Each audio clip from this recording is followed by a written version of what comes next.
I'll cut to the chase. Yeah. He doesn't have to go up the steps.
Hello. Okay, finally. So hi, everybody, and welcome back to Watch the Obsession live stream and chat.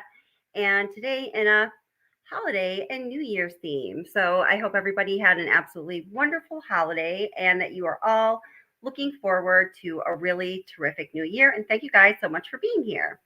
So this evening we are going to be talking about the Idaho 4 case and the pending case against Bryan Kohberger that I'm sure you all know about. Bryan Kohberger is facing 4 charges of murder. And, you know, the big, what did we say? $64,000 question. Do you remember that old game show, that pyramid game show? Is there enough evidence to convict Bryan Kohberger? And I know that people feel strongly in this way and in that way. And there are some pretty polarized sides on the issue of whether there is or is not enough evidence to convict Kohberger. And I want to know, what do you think? So there is a poll up there. And if everybody can just check out that poll, that would be absolutely amazing. And hey guys, how are you doing? Hey Suspicious. Hey, Jody is cool. Hey, let me just say hello to people really quickly, and then we are going to get right into it. What is this? Stella Meredith. Oh, it's a pretty name. Stella Meredith, welcome. How are you? Alexa, your boy. Hey, how's it going? Lori Montalva, welcome. How are you doing? Sad those poor girls' lives ended way too soon. Absolutely. My gosh, it's such a travesty. Hey, Anaphylaxis, K-Braze, appreciate you guys. Tracy Treadway, hey, how's it going? So happy that you are here. Hi, Angel D, how are you doing? I just read your email. Don't know if you got my response. Thank you so much for the information.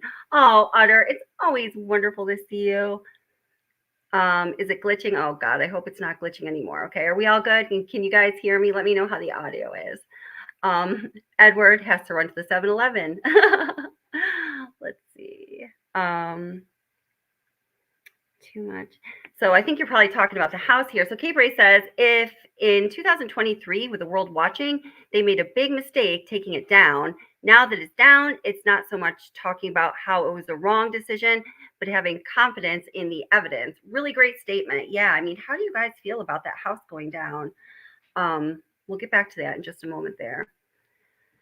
Tracy Treadway, we're going to talk about this tonight for sure. The phone evidence is pretty clear if they go deep like they did Murdoch. I agree, Tracy, my friend. Kevin, so wonderful to see you. Let me just go up a little more. Hey, Brandywine and True Crime, welcome. How are you doing, my friend? It's wonderful to see you as well. McJFI said hello. to you. Yeah, you are so wonderful. Thank you for all that you do, McJ. And let's see. Okay, and if I missed anyone again, please don't take it personally. Oh, Karen G, how's it going? Say hello, and I will try my best to see you and say hello back. Tracy, it's your first live. Well, I'm so glad that you were able to make it tonight, Tracy. Welcome. All right, so what we're going to do is we're going to take a look at the evidence that does exist against Bryan Kohberger. And at this time, the evidence that we know exists that's in the state's hands, as they're going to try to prove Bryan Kohberger's guilt in committing these atrocious crimes. Some of it is laid out in the PCA. And yes, it is true that in the probable cause affidavit, the sole exclusive purpose of the probable cause affidavit is to obtain an arrest warrant, right? And to get the process of justice moving along, to apprehend a criminal, to get them off the streets so they are no longer a threat to anybody else. And so that process of justice can start moving. It's really like, after the investigation, the first step in the criminal justice system in our society. So every step in that criminal justice system should and does, we hope, have a specific purpose. And there are specific things that should be done in order to accomplish your goal or to reach that purpose of that step. And for the probable cause affidavit, getting that arrest warrant signed by a judge is step number one. And that is the goal. It's weird to me that that's even like that people even discuss whether or not that's true, because it's just true. It's how it is, guys. That's what's up with that. Right, Anaphylaxis? Let's see. All right, so I'm just getting this video here into the stream. So this is what I was waiting so long to cook. I don't know why it took so long, but I just wanted to have this material made ahead of time for you guys so things run smoothly and we can cover as much ground as possible. Honey Bun, I'm so sorry to hear about your dogs. That's terrible. I'm really, truly so sorry. And hi, Joan. How are you? The Gift of Magi. Hi, how are you doing? Let's see. Gift of Magi says, Kelly, have you researched into LoJack? His car had it apparently. So I actually have researched that. And, this is another point that has been contended, I guess, by some people. But, it's all going to come out in the trial, right? It's all going to come out in the wash. In this case, the wash is going to be this great big banging trial. It's going to be happening hopefully sometime sooner than later. We aren't certain it is going to start in summer of 2024, correct? That is when the state requested it begins, but that's not a definite, right? So for some of you who don't know, my father passed away in the last few weeks, and I have been a little out of the loop with like everything, including, keeping as on top of this case or other cases that I cover here as much as I would like to. So if there's a few things that have happened recently that I don't know about, please do forgive me. And Joan says, happy birthday. Thank you so much, Joan. It is my birthday.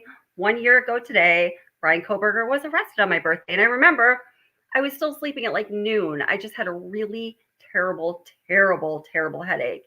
I'm off this whole week between Christmas and New Year's every year. So, I was off of work. I was still sleeping. And my son woke me up and was like, Mom, Poppy's on the phone. So it's my dad. I'm like, oh, crap. Why is he calling me? And I'm like, he'd be a little perturbed if he knew I was sleeping at noon. So I'm like sitting up trying to make myself sound awake. Hey, Dad, like, what's up? He's like, have you turned on the TV? He's like, they arrested a guy in that Idaho case. You better go get on the YouTube. And I just remember that so clearly. Oh, thank you, Anaphylaxis. Hey, Carmelita Dorsey. Am I saying that right? That just sounds like a delicious name. Hey, DB Tape, how are you doing? All right, so, and if anyone else came in, hey, Wheels, how are you doing? Oh, so what was the question? Yeah, Bryan Kohberger's car, from the research that I had done and the couple experts that I had spoken to, they say absolutely does in fact have that, and I don't know what the proper name for it is, but it's a computer that is in the engine that has a navigation sort of system in it. So it's not the navigation system that's on your dashboard. That is a feature that you might look for in a car, but rather it is that computer that is within the engine that tracks the movements and the functions, the mechanisms of the car.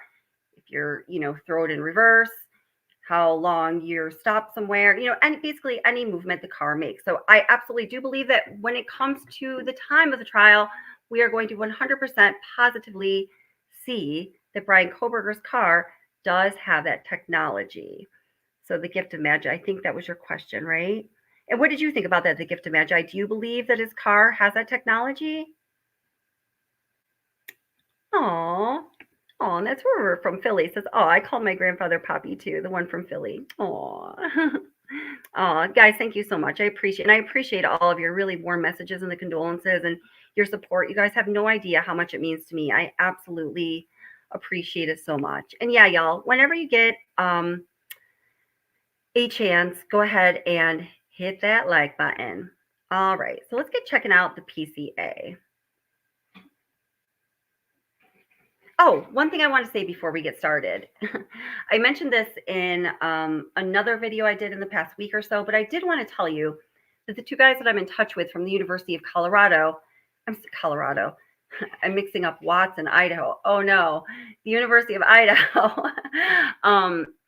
They did have an opinion on the house, 1122 King Road, and whether it stood or got demolished. And of course, at this point, it is demolished. There's nothing anyone can do about that. But what they said was, yes, it is a big, ugly reminder of what happened, and it is uncomfortable to look at, and it is heart aching to look at, and it does, cause some feelings and emotions and moments of tension in one's day. But they would rather know that it's there and know that it is standing there is a tool that's going to help, us all move towards justice for their friends, for the victims of this tragedy, than to have it raised.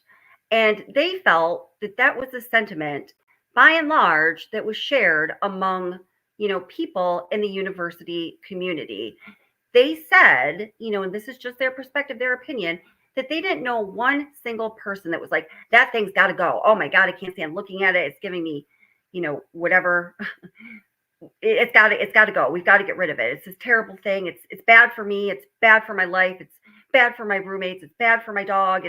It's ruining our life every day that exists. We need it gone now. The way they described it to me, they did not know anybody that felt that way. They said that they know everybody that feels whatever is going to help us move towards justice for those victims that they cared very much about. That is what they want. So still a very curious question as to why that house was in fact demolished. Hey, Mike Applegate, how are you doing? Nice to see you. All right.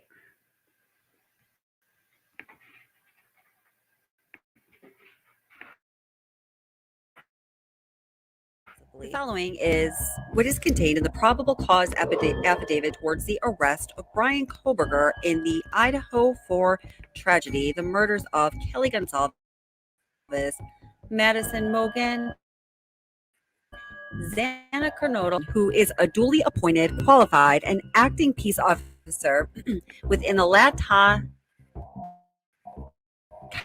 County of Latah, state of Idaho. Brett Payne is by Moscow Police Department in the official capacity or position of corporal and has been a trained and qualified peace officer for approximately 4 years. Corporal Payne is being assisted by members of the Idaho State Police and agents of the Federal Bureau of Investigation. On November 13th, 2022, at approximately 4 p.m., Moscow Police Department Sergeant Blaker and I responded to 1122 King Road, Moscow, Idaho, hereafter the King Road residence, to assist with scene security and processing of a crime scene associated with 4 homicides. Upon our arrival, the Idaho State Police, ISP, forensic team was on the scene and was preparing to begin processing the scene. MPD officer, Officer Smith, one of the initial responding officers to the incident, advised he would walk me through the scene. Officer Smith and I entered the King Road residence through the bottom floor door on the north side of the building. Officer Smith and I then walked upstairs to the second floor. Officer Smith directed me down the hallway to the west bedroom on the second floor, which I later learned through Xana's driver license and other personal belongings found in the room was Xana Kernodle's, hereafter Kernodle's room.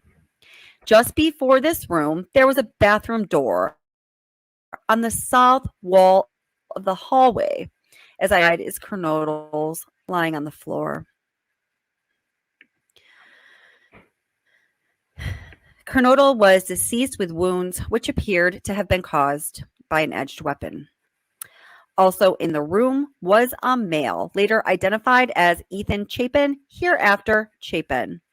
Chapin was also deceased with wounds determined later, autopsy reports provided by Spokane County Medical Examiner, dated December 15th, to be caused by sharp force injuries. I followed Officer Smith upstairs to the third floor of the residence. The third floor consisted of 2 bedrooms and 1 bathroom. The bedroom on the west side of the floor was later determined to be Kelly Gonsalves's, hereafter Gonsalves's room.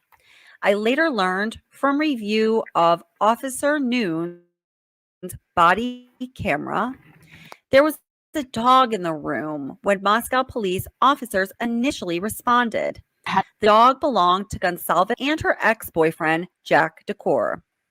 I found out from my interview with Jack Decor on November 13th, 2022, that he and Gonsalves shared the dog.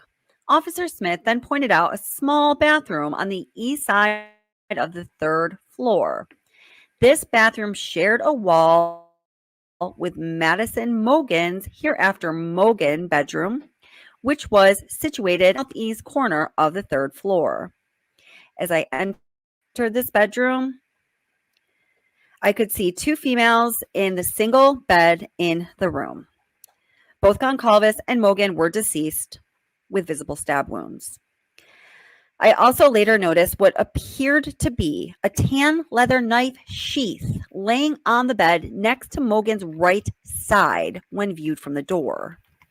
The sheath was later processed and had a K-bar, USMC, and the United States Marine Corps Eagle globe and an anchor insignia stamped on the outside of it.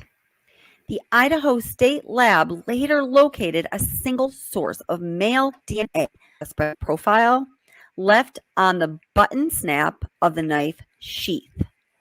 As part of the investigation, numerous interviews were conducted by Moscow Police Department officers, Idaho State Police detectives, and FBI agents. 2 of the interviews include BF, Bethany, and DM, Dylan. Both BF and DM were inside the King Road residence at the time of the homicides and were roommates to the victims. BF's bedroom was located on the east side of the first floor of the King Road residence. Based on numerous interviews. Let me just stop here for a moment because I keep seeing this question from Angel and people replying. I just want to cover this really quickly because I have an answer for you and it sort of relates. Well, I just want to answer the question. So Angel D says, where did the rumor even come from that Christia or Olivia said that they saw Kaylee let Murphy out to pee? Did they ever say anything about letting Murphy out at all? So I'm pretty sure that the interview, I think I've got it right here. I'm just going to flip really quick to address this question. This is something actually that comes up a lot. I'm pretty sure it's in this interview.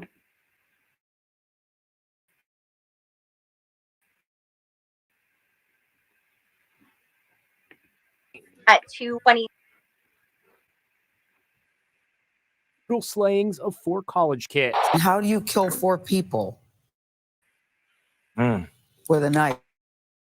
We're learning about another jail case. By most immediate questions. Dozens of website postings from armchair detectives are springing up, and some of the best-known lawyers and detectives are offering their own theories about what may have happened. Interesting how 4 students can be overcome by one person with a knife, not a gun. Olivia Alves isn't waiting for police. She's tracking down her own leads to find her sister Kaylee's killer. We're not getting any answers, and we're not going to settle for that. Hi. It was Olivia who found the potentially crucial video of her sister and Madison Mogan at a food truck just hours before they were murdered. She also tracked down their Uber driver. I found neighbors' Ring camera footage so that I can verify that the Uber driver took her home. She's also raising questions about why her sister called a young man named Jack multiple times the night she was slain. At 2:26 a.m., Kaylee starts to call Jack. Kaylee calls Jack 6 times between 2:26 a.m. to 2:44 a.m. Gosh, I give you a lot of credit. You're almost like a detective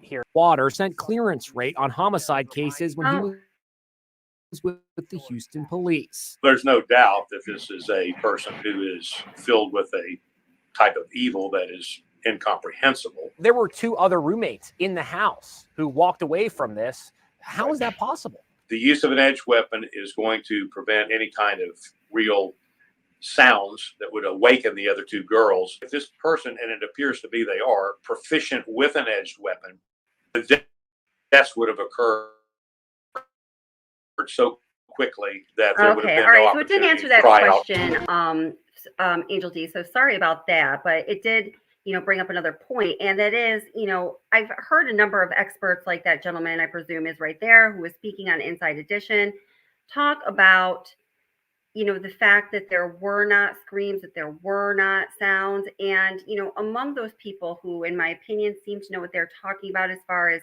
the damage a weapon like a K-bar knife could do, and how it would render a person as far as how much life you would have in you, that there would be a very high likelihood that there would not be any sounds being made. Do you know what I mean? But Angel, to answer your question, that was said somewhere in an interview. I thought it was part of that interview that Inside Edition just picked up.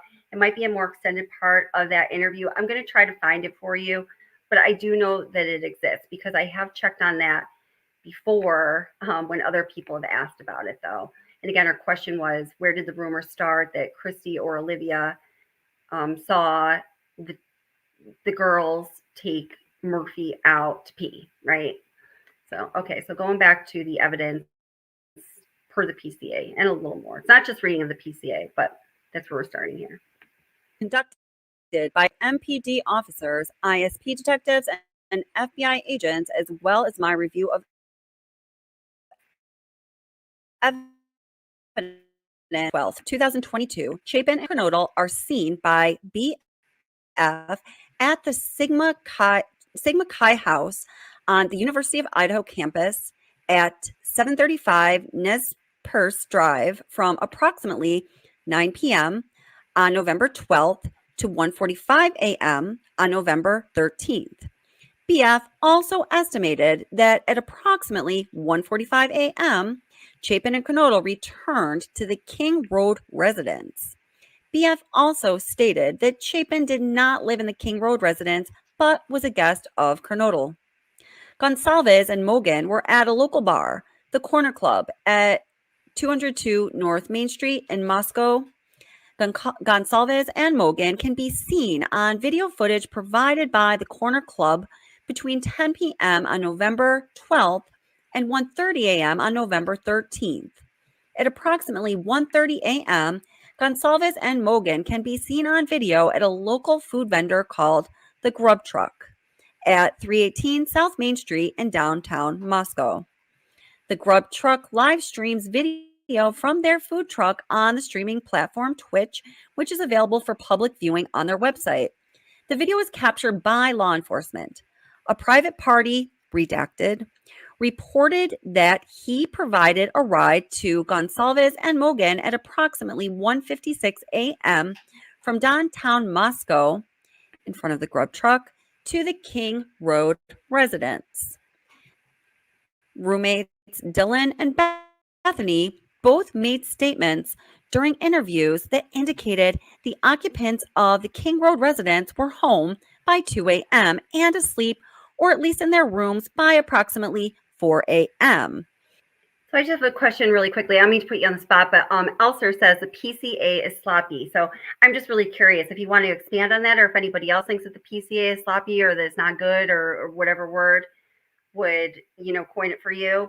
I would love to know why you think that. I personally think, I mean, just my personal opinion of it, what does my opinion matter opinion, is that, I feel as though it hit on all of the points that weave together the various threads that need to be woven together to create the fabric of, the standard when we're looking at the probable cause affidavit is the reasonable person standard, right? So it's would a reasonable person believe that, the suspect could have committed the crime given the set of circumstances that's outlined in the PCA. Of course, it's a much lower standard than, the standard of guilt that, a jury is going to be asked to hold the evidence to during the course of a trial. So in my opinion, for the purposes of, just obtaining a signature from the judge to obtain an arrest warrant to apprehend the suspect using the reasonable person standard, I thought things were pretty well woven together. That certainly doesn't mean it's so. That's just my opinion at this time. But I'd like to know what you guys think. So if you want to say more about that, that would be great. And just back to Angel with a question of seeing the dog peeing or not. Angel said, yes, I thought I was imagining it, but I'm sure Olivia said it and now they've taken it back. So there was a more recent interview with Olivia saying, where somebody asked her the question, did you actually see this? How did you know this information? Two things she clarified. Number one, I got the time 1:56 a.m. Did they arrive to the house at 1:56 a.m.? I got that from the driver, the student who drove Kaylee and Madison from the grub truck back to 1122 King Road, because people were surmising, oh, well, she must have seen that on video. She says, no, I got that directly from the driver. He had a record. He knew exactly when he dropped it off. That's where I got that. And then the question also came up, about taking the dog outside.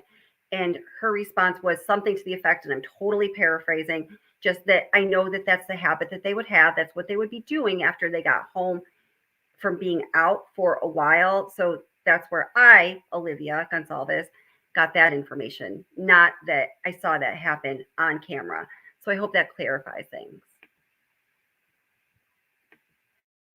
This is with the exception of Kernodle, who received a DoorDash order at the residence at approximately 4 a.m. Law enforcement identified the DoorDash delivery driver who reported this information. DM stated she originally went to sleep in her bedroom on the southeast side of the second floor. DM stated she was awoken at approximately 4 a.m. by what she stated sounded like Gonsalves playing with her dog in one of the upstairs bedrooms, which were located on the third floor.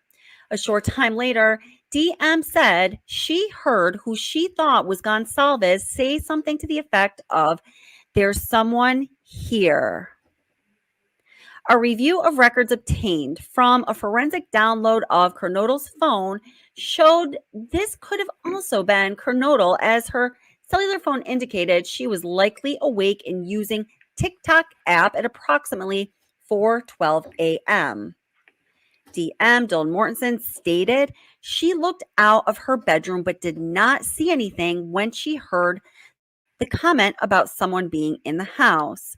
DM stated she opened her door a second time when she heard what she thought was crying coming from Kernodle's room. DM then said she heard a male voice say something to the effect of, quote, "It's okay, I'm going to help you," end quote. At approximately 4:17 a.m., a security camera located at 1112 King Road, a resident immediately to the northwest of 1122 King Road, picked up a distorted audio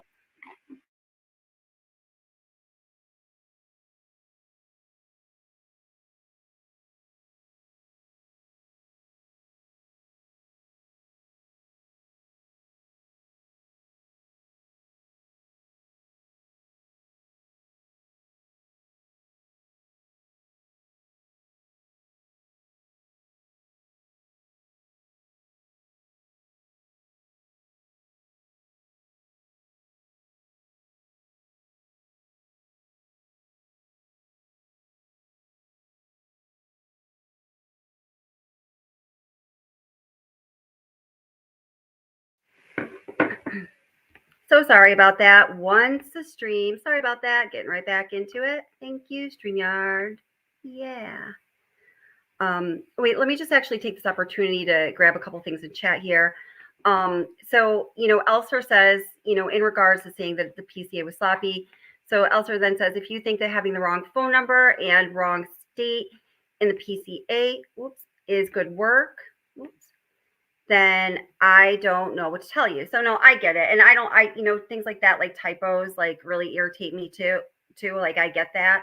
Like with the coroner, when she got like the manner of death and cause of death flip-flopped, as you all know, that bothers the bejesus out of me. Like, I get that. But then, Anaphylaxis says, who is retired from a career in law enforcement, says, as long as the PCA shows probable cause, it's fine. The judge thought it was okay. So again, that is the purpose of the PCA. So I guess as long as it's serving its purpose, I understand the, not liking the typos, and we should be paying more attention to matters like this. I get that. But at the end of the day, Anaphylaxis says, as long as the PCA shows probable cause, it's fine. The judge thought it was okay. I guess that is kind of the beginning and end of it, right? Let's see. And Carmelita Dorsey says, I think it's really good. They included so much information. Yeah, and I think the important thing about it is it included relevant information. Like as I've gone through it, because I've read through it, so many times, like many of you. And sometimes when I'm reading through it or considering the information in it, I'm thinking, is there a lot of fat in here? Is there a lot of fluff? Could we cut this out and still have it, have as much meaning? And to me, it seems like there is not a lot of information that is contained in the probable cause affidavit that could be eliminated from the probable cause affidavit, where it would still have the same impact that it does. So what that says to me is that, each like word for word, there is value to the information that is contained within the PCA, and it is not a lot of fluff. And again, that's just my opinion. Your opinion might be different, and, that's just my opinion. Okay, so we were, yeah. Okay. Voices or a whimper followed by Let me just go back so that's a complete sentence at least. camera located at 11 then said she heard a male voice say something to the effect of, quote, "It's okay, I'm going to help you," end quote. At approximately 4:17 a.m., a security camera located at 1112 King Road, a resident immediately to the northwest of 1122 King Road, picked up a distorted audio of what sounded like voices or a whimper followed by a loud thud. A dog can also be heard barking numerous times starting at 4:17 a.m. The security camera is less than 50 feet from the west wall of Cornodle's bedroom. DM stated she opened her door for the third time after she heard the crying and saw a figure clad in black clothing and a mask that covered the person's mouth and nose walking towards her. DM described the figure as 5'10" or taller, male, not very muscular, but athletically built with bushy eyebrows. The male walked past DM as she stood in a frozen shock phase. That's a quote. The male walked towards a back sliding glass door. DM locked herself in her room after seeing the male. DM did not state that she recognized the male. This leads investigators to believe that the murderer left the scene. The combination of DM's statements to law enforcement, reviews of forensic downloads of records from BF and DM's phone, and video of a suspect video as described below leads investigators to believe that the homicides occurred between 4 a.m. and 4:25 a.m. Okay, so I'm going to stop there because there's a little pause there in the reading of the PCA. Now, a couple things. Heather was saying that she thinks that the PCA is a little bit jumpy, and I could definitely see how, you would think that. And I think then, Anaphylaxis said, I don't know if it was in response to that, but it was just, I think it was the next comment that, the PCA is not meant to tell or lay out the whole story. Again, it's just for the purpose of establishing probable cause, to have that arrest warrant signed, to apprehend the suspect so the process of justice can begin. And so they are off the streets and they are no longer a danger to anybody else. Second. But when you do look at the PCA, you know, and I'm just going to point this out because I think that I think there's some, you know, importance in pointing out this point, or I wouldn't bother to do it. Let me just bring it into the stream really quick.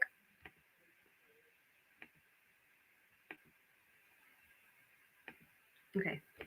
So when you're looking at like the first couple pages of the PCA, there it's, you know, it's setting the scene. It's taking you through the scene.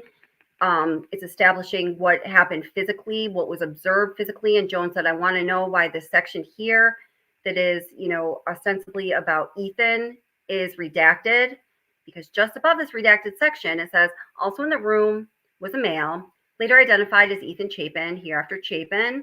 Chapin was also deceased with wounds later determined, autopsy reports by Spokane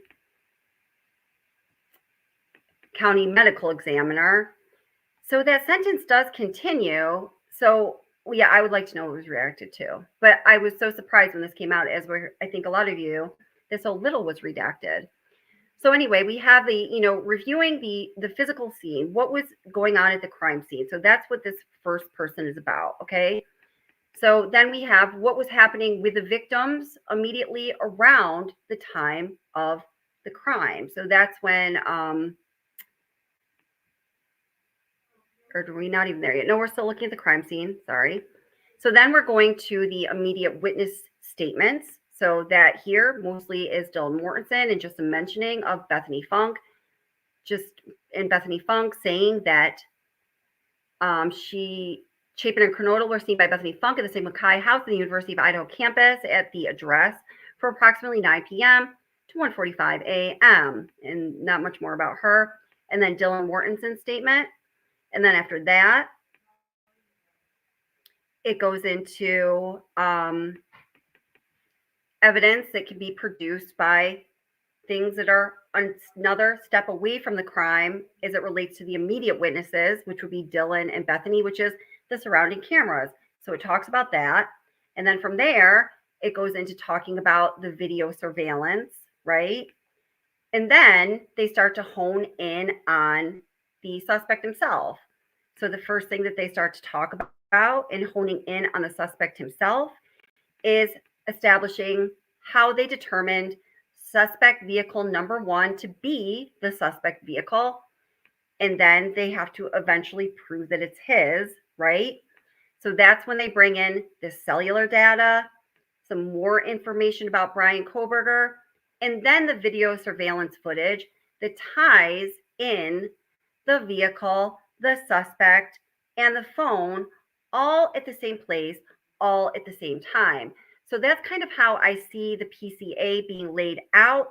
And while I can definitely understand why it seems like a little jumpy or kind of all over the place, because it does seem to switch topics, that's how like I see it really like pulling everything together. So for whatever that's worth.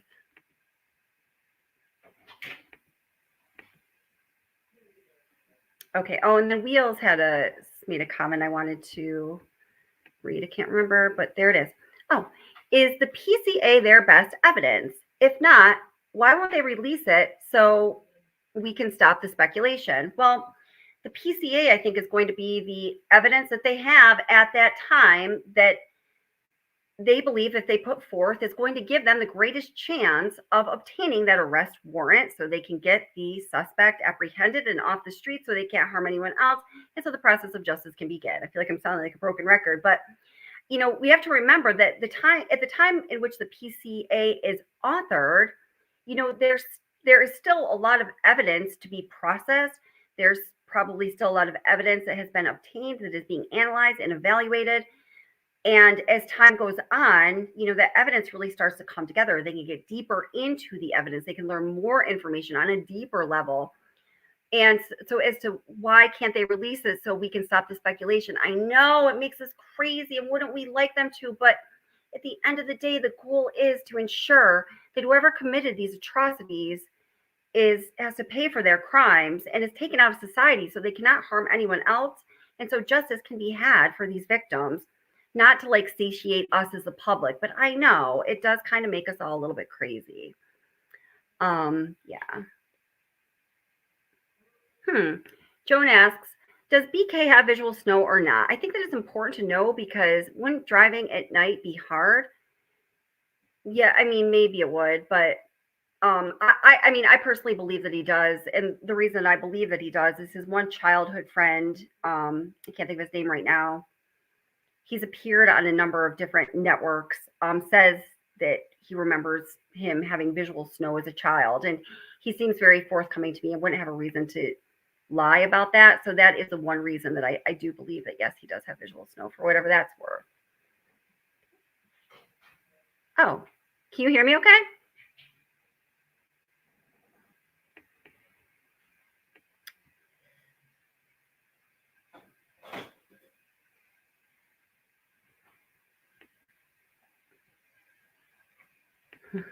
I've heard people say this before. So hi, let's see, Gail's hypothesis. Oh, I like that name. If that's not a cop line, quote, I'm with the government and I'm here to help you, end quote. Tampering, destroying evidence, the house. It's all BS, and Bryan probably has nothing to do with it. Okay, so you're saying that, I'm here to help you sounds like a law enforcement thing to say. I've heard some other people say that as well.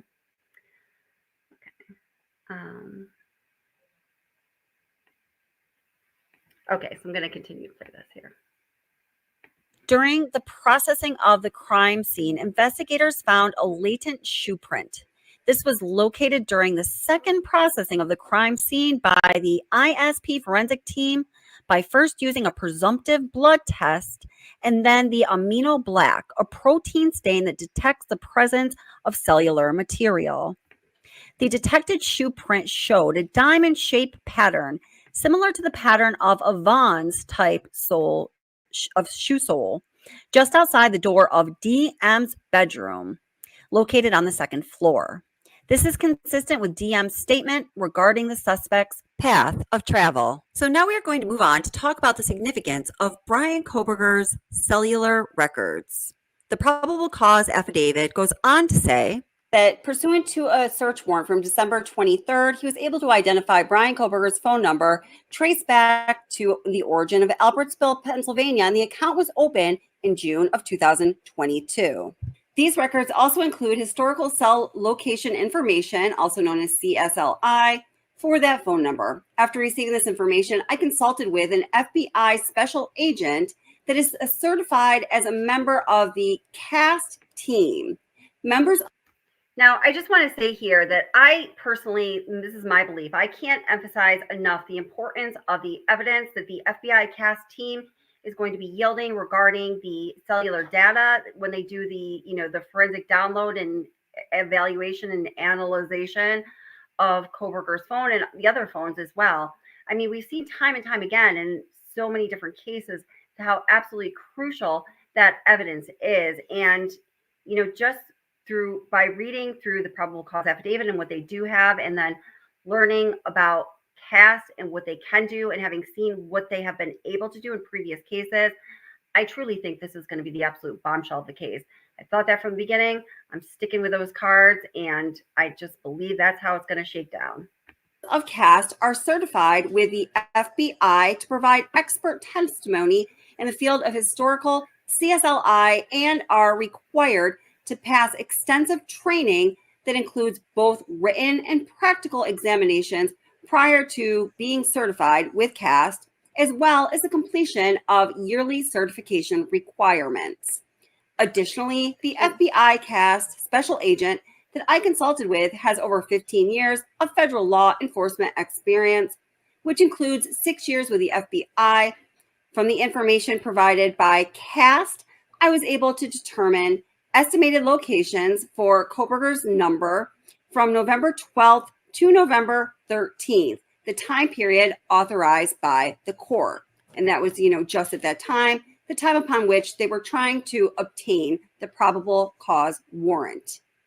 It goes on to say, on November 13th at approximately 2:42 a.m., Bryan Kohberger's phone number was utilizing cellular resources that provided coverage to redacted, and that's just going to be a cell tower location, guys, hereafter Kohberg residence.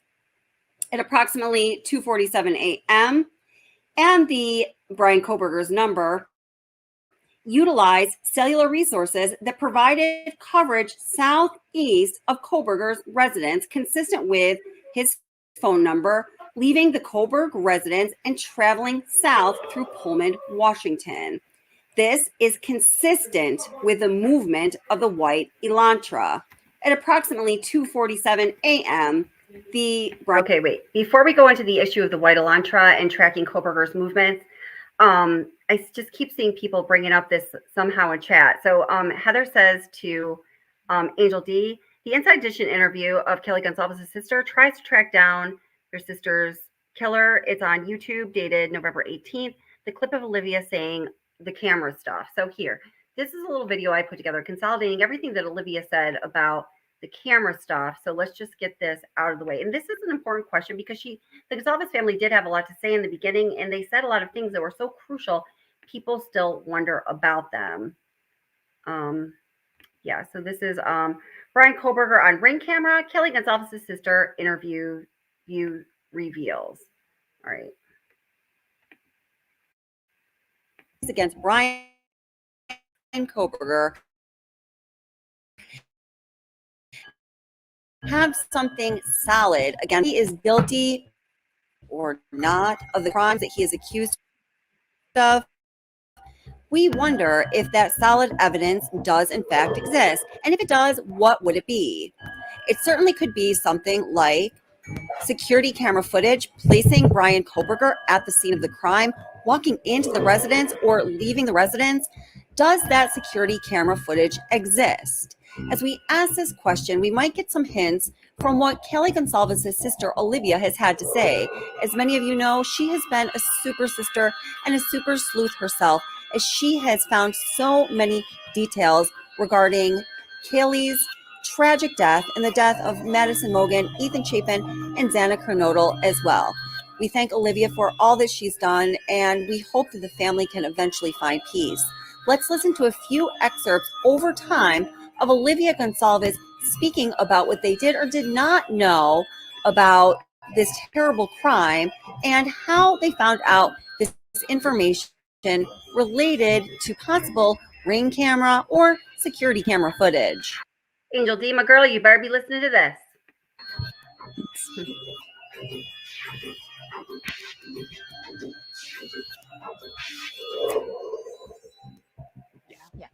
My name is Christy Gonsalves, Kristigonsalves.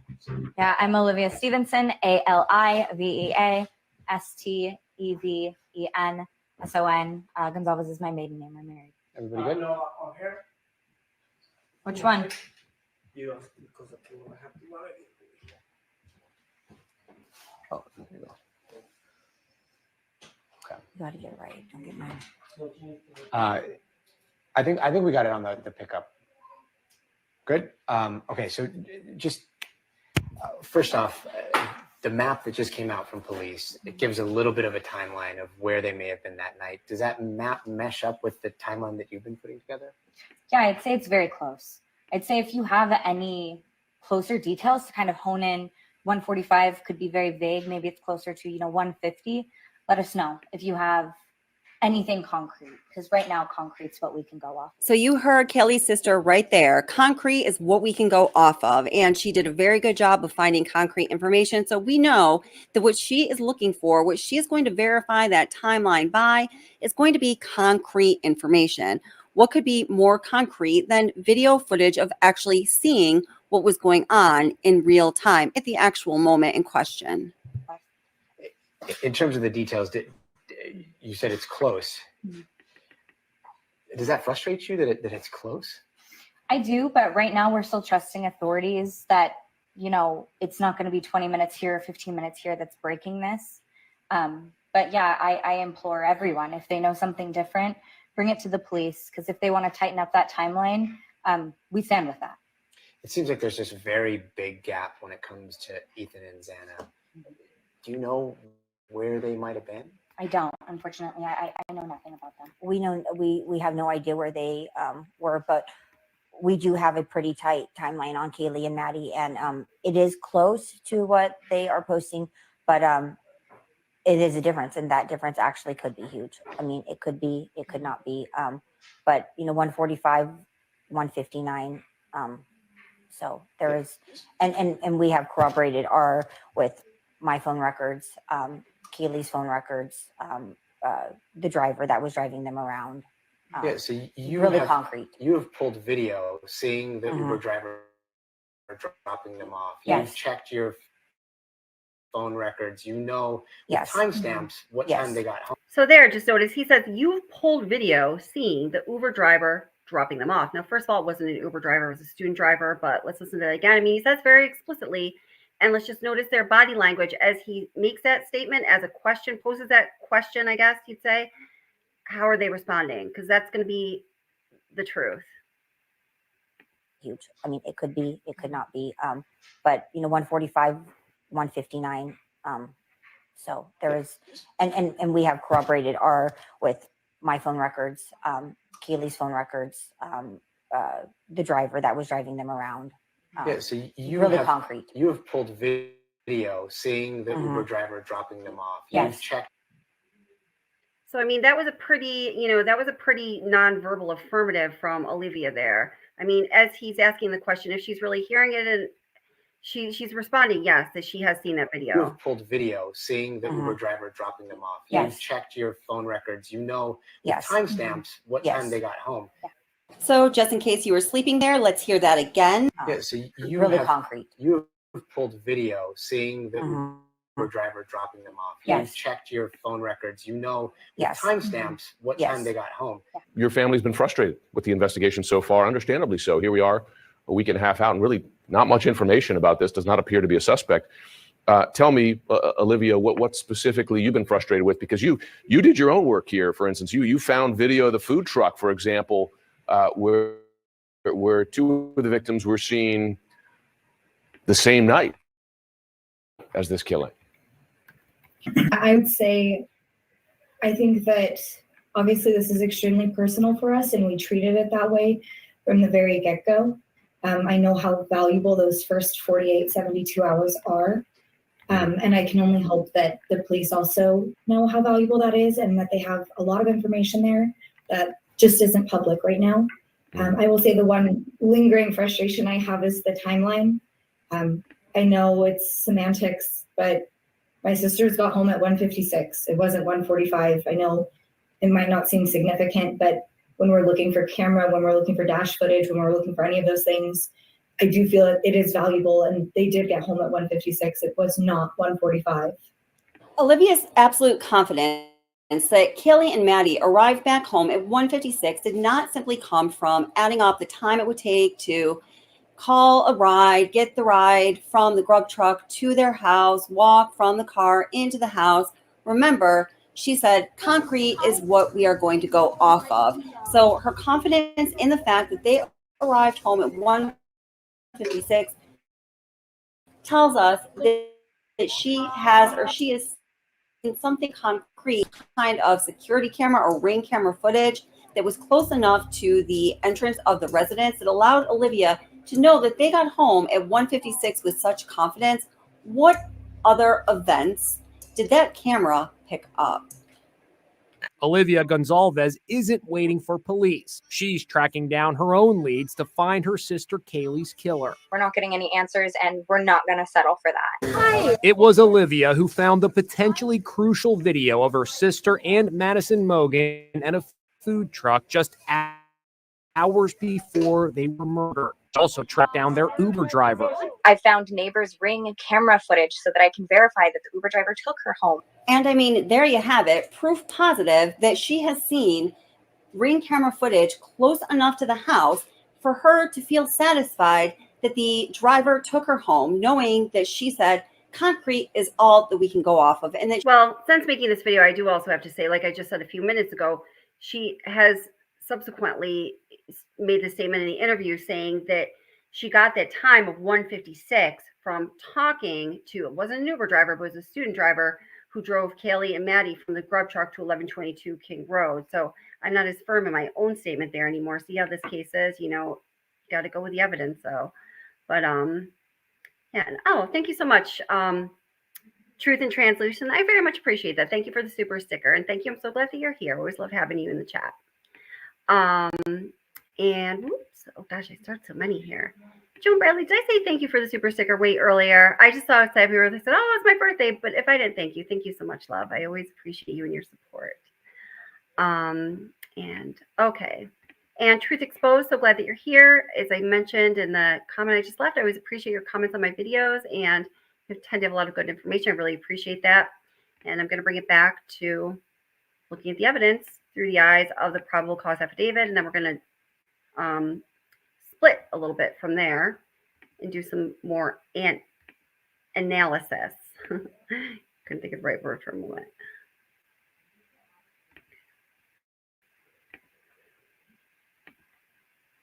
Madison Mogan. Oh, wait, hold it. This is this live stream. Anna Cornell. No, that's a live stream. We don't want to do that. That could be a nightmare. All right, sorry.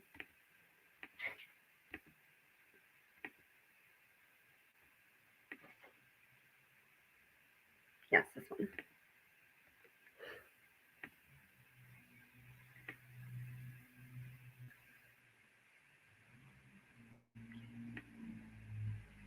Madison Mogan. Did I just do that again? What the heck? Hold it. Let me just check my tabs. Okay, so it's the one that says IDA. Okay. It's like the 15-ring circus, guys. There we go.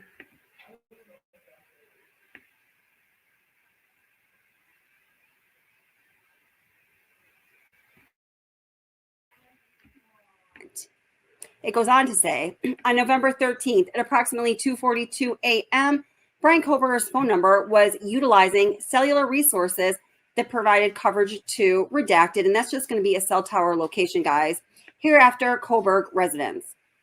At approximately 2:47 a.m., and the Bryan Kohberger's number utilized cellular resources that provided coverage southeast of Kohberger's residence, consistent with his phone number, leaving the Kohberg residence and traveling south through Pullman, Washington.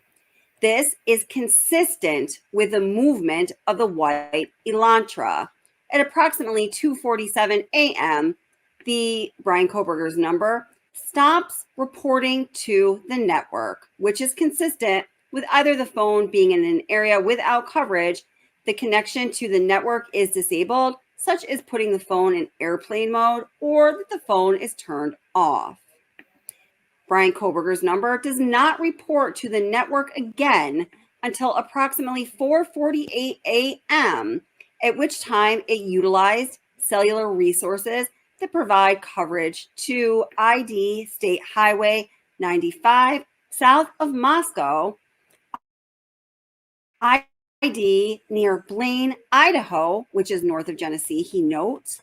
Between 4:50 a.m. and 5:26 a.m., the phone utilizes cellular resources that are consistent with the number of Bryan Kohberger traveling south. The ID is State Highway 95 to Genesee, Idaho, then traveling west towards Uniontown, Idaho, and then north back into Pullman. So guys, that right there is in part how, well, it is how they determined the convoluted route that Bryan Kohberger allegedly took home from Moscow, Idaho to Pullman, Washington. It should also be noted that this route home from Moscow to Pullman that took about 45 minutes would typically take 10 to 15 minutes if you took the most direct transit route available. So obviously there was a reason for Bryan Kohberger, allegedly, to take this long route home rather than the far more direct way that would take at least half an hour less time to travel. At approximately 5:30 a.m., Bryan Kohberger's number is utilizing resources that provide coverage to Pullman, Washington, and consistent with the phone traveling back to Kohberger's residence. And then it says Kohberger's number movements are consistent with the movements of the white Elantra that is observed traveling north on Stadium Drive at approximately 5:27 a.m. And of course, okay. So I'm sorry we're jumping around here a little bit, but some of your comments, I'm trying to keep up with the comments here. I love it when I'm able to do that. So Truth Exposed says, the destruction of that house just protected them from the high probability of a mistrial. So I'm sitting here and I'm trying to think that through, how that would be the case. Would you please share with us? I would love to hear more of your thought behind that, Truth Exposed, if you don't mind. If you would like to come up, since I asked you a direct question, and speak your answer rather than type it, you're welcome to. I'm going to put the link in for you here.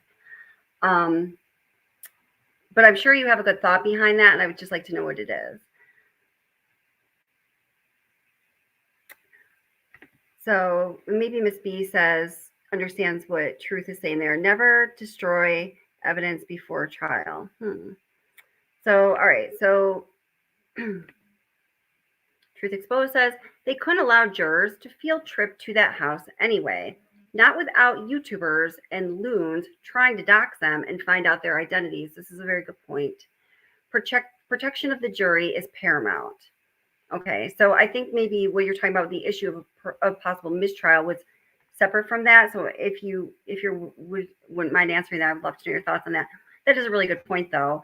Protection of the jurors is paramount, but I mean, couldn't they find a way? I mean, even I know it's a completely different setting, but I'm just thinking, you know, I always make so many comparisons with the idea of this pending trial and then the Murdaugh trial that actually did happen. You know, they were able to do the jury view and take them out there without all of that you just mentioned, which would be horrible happening to the jurors. And I do agree that we have to protect them above anything else.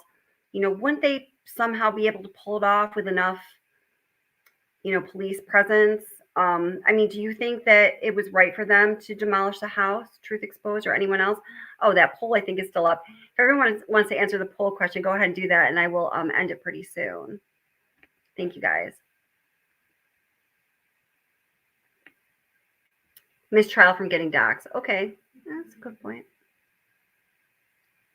Yes, but it's a rural area. Yeah, that's what I was thinking too. But yeah, I guess we're never going to know, right? That observation was made by security camera footage. Based on a review of Bryan Kohberger's phone number, estimated locations, and travel, his phone travel is consistent with that of the white Hyundai Elantra. Further review indicated that Kohberger's number utilized cellular resources on November 13th, 2022, consistent with leaving the area of Kohberger's residence at approximately 9 a.m. and traveling to Moscow, Idaho. Specifically, Bryan Kohberger's number utilized cellular resources that would provide coverage to the King Road residence between 9:12 a.m. and 9:21 a.m. The phone next utilized cellular resources that are consistent with Bryan Kohberger's phone number, traveling back to the area of Kohberger's residence and arriving at the area of his residence at approximately 9:32 a.m. Narrative then offers another important piece of information. The Kohberger's phone did not connect to any towers near the 1122 King Road residence after November 13th. Nothing, nada, nothing at all. So Officer Payne then goes on to conclude, he says, by his experience and training and all the investigative product thus far, that it made sense that they were able to follow Bryan Kohberger's route via transmission to cell towers, consistent with the movement of white Elantra for a certain period of time, but did not have his phone registering with any cell towers between the hours of 2:47 a.m. and 4:48 a.m. because that's consistent with his phone either being turned off or put into airplane mode. And his conclusion in the affidavit was Kohberger is attempting to conceal his location during the quadruple homicide that occurred at the King Road residence. On December 23rd, 2022, I was granted a search warrant for more of Kohberger's location information. And they found prospective location information and a pen register, trap, and trace on the 8458 phone to aid in efforts to determine if Kohberger stalked any of the victims, in this case, prior to the offense. So this means now the warrant is expanded and they were able to get cell phone records for a broader range of time, okay? They wanted to see if he was in contact with any of the victims or their associates before or after the alleged offense, or any locations that may contain evidence of the murders that occurred on November 13th, 2022. And also, is it consistent with the location of the white Hyundai Elantra? So he then goes on to say, on December 23rd, pursuant to the search warrant, I received those historical records for Bryan Kohberger's phone number for the account that was opened in June of 2022. After consulting with CAS, I was able to determine estimated locations for Kohberger's phone number from June 2022 to the present time, the time period authorized by the court. The records for the Bryan Kohberger's phone number showed that phone utilizing cellular resources that provide coverage to the areas of 1122 King Road on at least 12 occasions prior to November 13th. All of these occasions, except for one, occurred in the late evening and early morning hours on their respective days. One of these occasions, on August 21st, 2022, his number utilized cellular resources providing coverage to the King Road residents for from approximately 11:34 p.m. to 11:35 p.m. At approximately 11:37 p.m., Kohberger was stopped by Latah County Sheriff's Deputy Corporal Duke, as mentioned above. His phone number was utilizing cellular resources consistent with the location of the traffic stop during this time frame, and that is on Farm Road and Pullman Highway. So that basically, guys, verifies that Kohberger was with his phone, the phone that they had identified as being used by the cellular resources by the King Road residents, when he was stopped at that traffic stop. So now they are putting Kohberger physically with his phone. Do you see the strength of this evidence?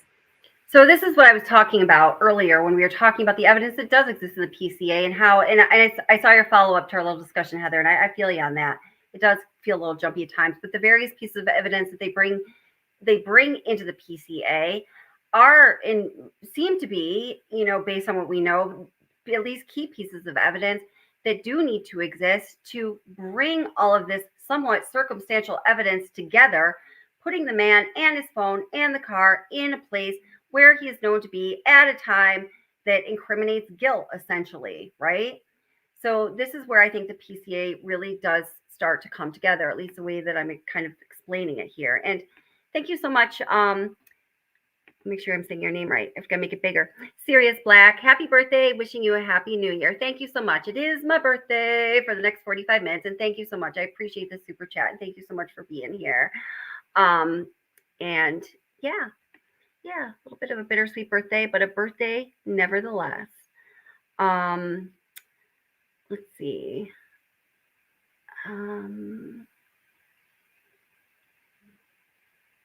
Okay, so I want to come back to this too. So let's see. Penny Royalty. Ah, welcome. How are you, Penny Royalty? The outside view, what can be seen from the back, was important in my opinion. Now, I think you have a really good point here. And I also do know that when Steve Gonsalves had that interview with Ashley Banfield, I think he made a point about that as well. I want to expand on that point based on some things that I've spoken about with the two guys from the University of Idaho. Let me see if I can find where that is. So I would have expected that something this monumental would have been discussed behind the scenes, that your lawyer, Shannon Gray, would have been in conversations at least to give you guys, enough time to process this. And it sounds like that's not the case. You didn't get much time, different than the time that we got in terms of this announcement. No, and I kind of take this as from a perspective of that. My opinion's not important as a parent. That's not it. What is important is the lead investigators at the county, state, and federal level, and it is to my knowledge that they are not in all agreement. And we tried to get them to all come in agreement and address, come out with a formal statement. So if they can't all agree, I find it very hard for the parents to all agree. You know, we're all trying to get through this the best way we can. I want to be absolutely respectful to every single one of the parents. I understand that this has to go down, and I'm not going to fight it forever. And I want to be careful what I fight, because this is a losing battle. But Well, and it's a long battle as well, as we've come to understand. That brings me to the issue of Mrs. Chapin. Ethan Chapin's mom, Stacy, has given that statement to me, saying that, we're okay with this at this point. We agree with the university. We think it's in the best interest of the kids who are there, including her 2 kids and the community as a whole. What are your thoughts about that? I totally respect it. I get it. I have leaked footage. I've seen things that they may have not seen. I know for a fact the path that this white salon, this car took. And people are going to wonder what he was doing when he parks in certain locations for extended amount of time. What was he looking at? I want to know what he was looking at. And I don't know how you can. I do too. Okay, so this is the part that I wanted you to hear. So let me just go back a little bit here. And I'm going to tell you why. I'm going to give my 2 cents based on what I've talked about with those 2 guys from the University of Idaho, what they believe that they know about Bethany Funk's experience. And this is the reason in my mind, just from the perspective where I stand, why demolishing the house was just not a good idea. So you make really good points about the Fairview and all of that, and possibly being able to recreate that interior view. Put on your virtual reality streamers and you're good to go. But I think as far as the exterior view, I have concerns about both, but here. Seen. I know for a fact the path that this white salon, this car took. And people are going to wonder what he was doing when he parks in certain locations for extended amount of time. What was he looking at? I want to know what he was looking at. And I don't know how you can see what this man was looking at without the house being there. What windows was he peering into? Why did he pick that location to stop at? Why did he keep going back to these certain locations? And I don't know about the other 12 or 13 times that he was there. I just know the day that this happened and the footage that was given to me. So I'm going to do what's best for my girl. I'm going to protect her. I'm going to weigh on the side of what's best for her and making sure that I'm not going to let something slip through our hands that I could have said something. But I do understand it has to go. Okay. So, with the information that, I have disclosed, that, the guys I've talked to from the University of Idaho feel that they have an understanding of what, and I don't even want to call it the exculpatory evidence, because I have an understanding, they have an understanding, we should all have an understanding that this evidence does not likely seem exculpatory in any way for Bryan Kohberger. When I was using that term, it was kind of tongue in cheek because, Bryan Kohberger's defense was so eager to get the information out of Bethany Funk, I believe, because she was the ultimate wild card for them, and they could not put forth their alibi, which was already way late, until they knew what cards Bethany Funk was holding. Therefore, the motion for the having Bethany Funk testify at the pretrial hearing and all of that went down. But based on what they say they believe they know to be Bethany Funk's experience that she saw out of her first floor window, looking out, into that parking area where there's those parking spaces, seeing a man coming from what would be her, I'm bad with my left and right, left, and then kind of winding around across the parking lot, dressed the same in her description as a description that Dylan Mortensen used to describe the man that was inside the house, right in front of her face, inside 1122 King Road. I think that is going to be a critical testimony. And without the house standing there, the way it was described to me and the way that I can describe it to you and the way I understand it, the way you're understanding it, no doubt the reality, the facts of that situation, of that person's experience, are getting lost in translation every time it is retold. So the only way you can have the best, most accurate idea of what that person's experience was is undoubtedly for that house to be standing and to be able to see the physicality of it. You know what I'm saying? And I think that's very much along the lines of what Steve Gonzalez is saying here.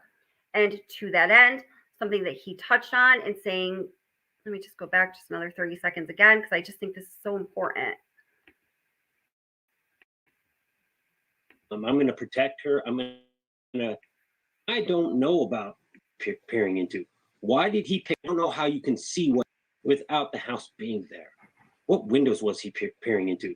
Why did he pick that location to stop at? Why did he keep going back to these certain locations? And I don't know about the other 12 or 13 times that he was there. I just know of the day that this happened and the footage that was given to me. So I'm going to do what's best for my girl. So, yeah. So, and also kind of going along with that story of that person's experience and where he was coming from and where he was walking to, you know, I have a very different idea of where the suspect was likely parked. Whereas before, I don't know what y'all think, but I was always thinking that he was parked in that little like parking lot that's like nestled up behind the house at kind of the end of that cul-de-sac there. But based on that information that I learned that I believe to, you know, have value to it, I believe that he was parked somewhere much different. And I think that Steve Gonzalez is hitting on that a little bit here. And anyway, the whole point is, you know, that recreation is really lost without the house standing there. So, yeah. Okay. Hello. Thank you guys all for being here. All of you that are here in live chat, thank you so much for sharing your opinion. You guys are having an awesome discussion. Thank you so much. I really appreciate it. And everybody also watching the replay. Hi there. And I'm so happy you guys are here.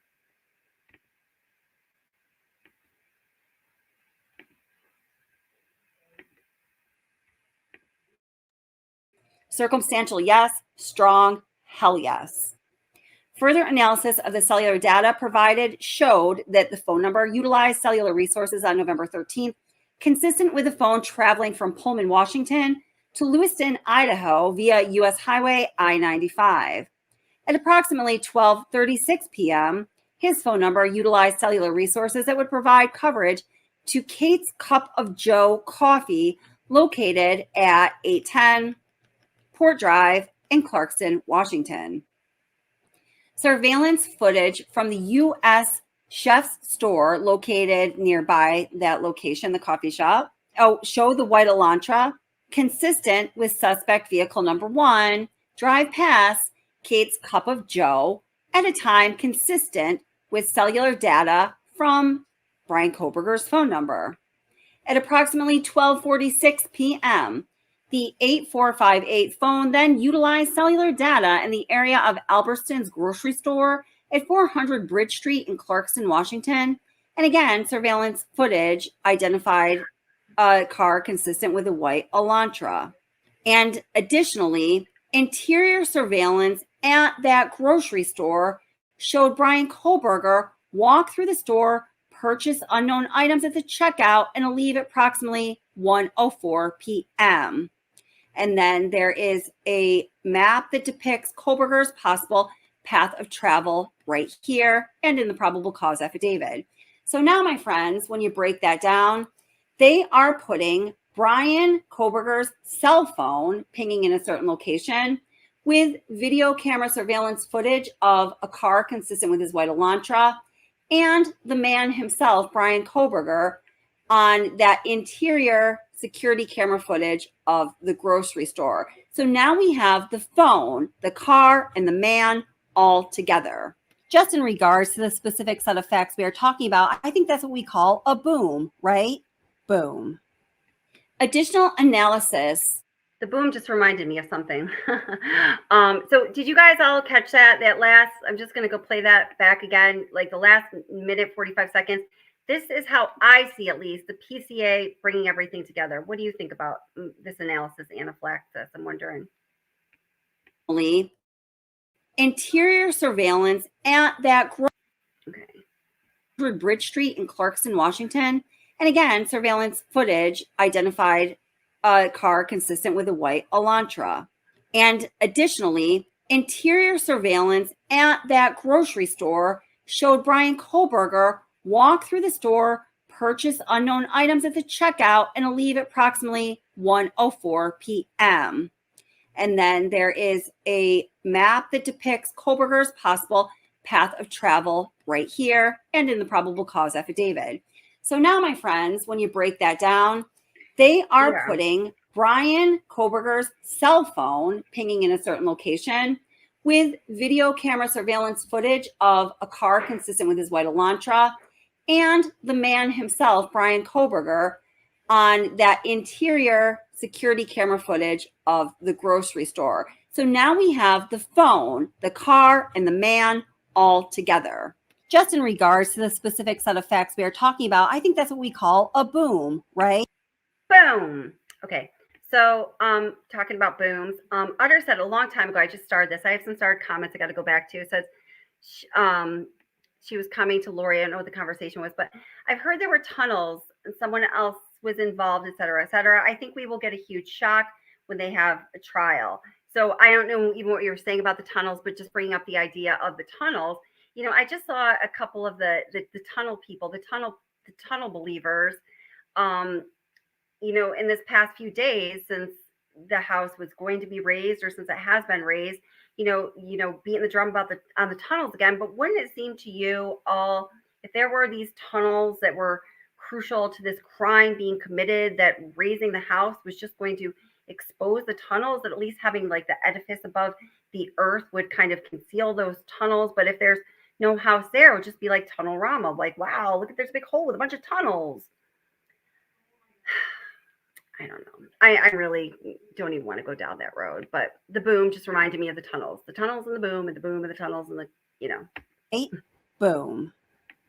Additional analysis of records for the 8458 phone indicated that between approximately 5:32 p.m. and 5:36 p.m., Kohberger's phone utilized cellular resources that provided coverage to Johnson, Idaho.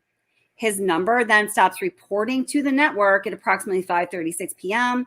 to 8:30 p.m., and that's consistent with the phone being in the area that his phone traveled in the hours immediately following the suspected time the homicides occurred. Now what they are doing is putting Bryan Kohberger in a location later in the day on November 13th, 2022, with his phone turned off for a couple hours, that is the same location that went along that convoluted route that Bryan Kohberger took home from Moscow, Idaho to Pullman, Washington in the early morning hours of November 13th after the quadruple homicides.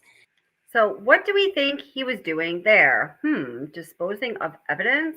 And Mrs. B, you are so kind. I just saw that you gave me a $20 super sticker. Happy birthday to you. Thank you so much, Mrs. B. Thank you so much for all you do and contributing all you do and moderating and for being a good friend. I really appreciate you.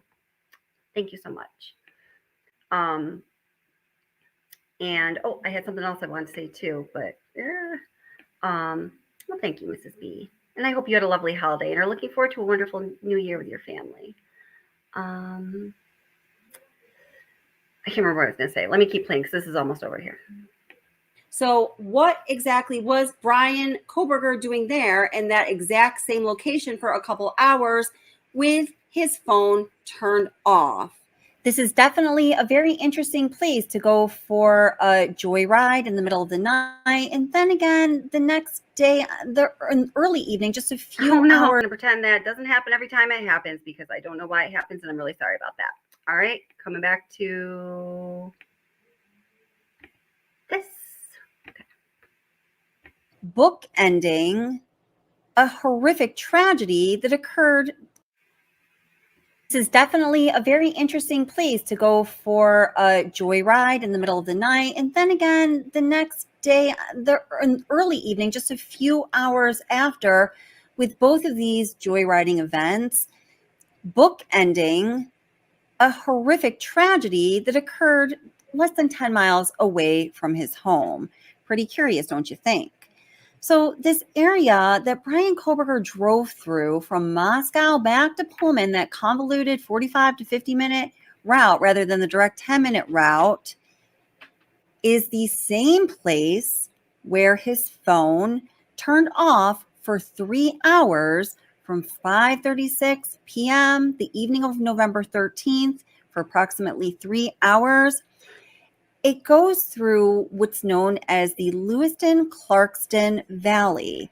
And guys, this terrain is truly ranging and at times raw, and it really does go through the middle of nowhere. I mean, if you were looking for a place to lose evidence or a weapon that could connect you to an atrocious crime that was just committed, this just might be the place to do it. So let's take a look at this area that Kohberger drove through on his way back from Moscow to Pullman while he was joyriding, apparently, the 12th going into the 13th, and then that same area where his phone turned off for 3 hours the evening of the 13th, later in that day after those atrocities were committed. Police say cell phone records show the suspect traveled roughly 35 miles away from Pullman hours after the students were killed, along Highway 195 to Clarkston, Washington. Unnerving for people who live in the small riverside communities of Clarkston and Lewiston, Idaho, about 30 minutes away from Moscow. Yeah, it's just bizarre. I can't believe it so soon after the murder. It just kind of wonder what he was doing down here. We've learned some of Kohberger's activities while he was in the Lewiston-Clarkston area. Around 12:36 on November 13th, investigators report his phone used cell resources near Kate's Cup of Joe on Port Drive in Clarkston. Employees at the coffee stand didn't want to comment on the case, but we do know from the affidavit, investigators were able to pull surveillance video from the neighboring chef store that show a white Elantra in this area around that time. And I want to provide some context. This area is just across the street from a popular Walmart. So this street, Port Drive, it's a busy one. About 10 minutes later, 12:46, the phone pinged a couple blocks away near Albertsons on Bridge Street. The affidavit says security video shows the suspect getting out of the white Elantra, walking inside the store, and making an unknown purchase. He left 4 minutes after 1 p.m. Who knows what else he was up to? They might put this whole thing together, and there might be all kinds of other stuff he's accused of on the way. That same phone pinged near Johnson, Idaho, just after 5:30 that evening. The phone stopped reporting to the network from 5:36 to 8:30 p.m. The suspect's phone connected to a cell tower servicing the Moscow area on November 14th, but investigators don't believe the phone was in Moscow at that time. The phone didn't connect to any towers in Moscow since then. It's definitely freaky. I mean, it's concerning just because, I don't know, it seems like I understand they were trying to build their case against him or whatever, but it's freaky that he was able to get so far to the other side of the country. To give y'all a really good idea of what it would be like traveling along the roads that were traveled by the suspect from Moscow to Pullman, this person from the channel, The Grass-Fed Homestead, has this video road trip to North Central Idaho, Moscow, and Lewiston. Okay, so this guy is going to drive us right through the area that Bryan Kohberger drove, that convoluted route that he took, allegedly, from Moscow to Pullman after the crime was committed, if he is indeed guilty of committing that crime. And this is also the same area, that same route that he was driving, hours later that day into the evening hours of Sunday, November 13th. Once again, with his phone turned off for about 2 hours. So check this out. So this is half the trip from Moscow to Pullman via the convoluted route that Bryan Kohberger allegedly took from Moscow back to Pullman after the tragedies occurred. So you're going to get an idea of what these roads are like. A link to this video and this channel are in the description. And thank you so much, The Grass-Fed Homestead. Really nice guy. Idaho side of the border is Moscow, Idaho, home of the University of Idaho. So it's a big college town. Just on the Washington side of the border is Pullman, Washington, home of Washington State University, another big college town. That also happens to be where Willow is getting her veterinarian care. I'm hoping to get some good shots of the town, but it's so foggy, I'm not sure how it's going to come out. So I may have to cut to some B-roll. The B-roll footage is footage I filmed about 4 years ago when I was passing through here with little buddy when he was probably about 4 at the time.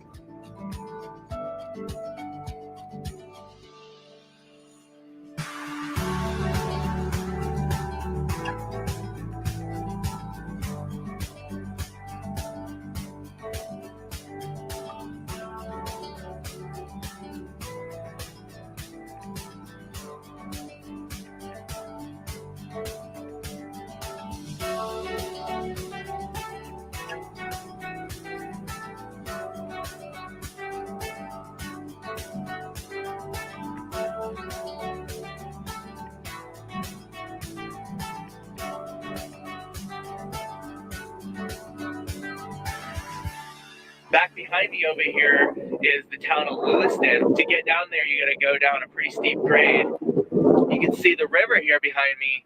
I know the sun angle's terrible right now because the sun's behind me. It's the only way I can show you the town behind me. The river that you see here behind me is actually the river that Lewis and Clark came through on the expedition. So this river's running west, but there's another river that's runs south off of that called the Snake River. And back in 2011, when little buddy was about 7 months old, he and I took a boat trip down that river.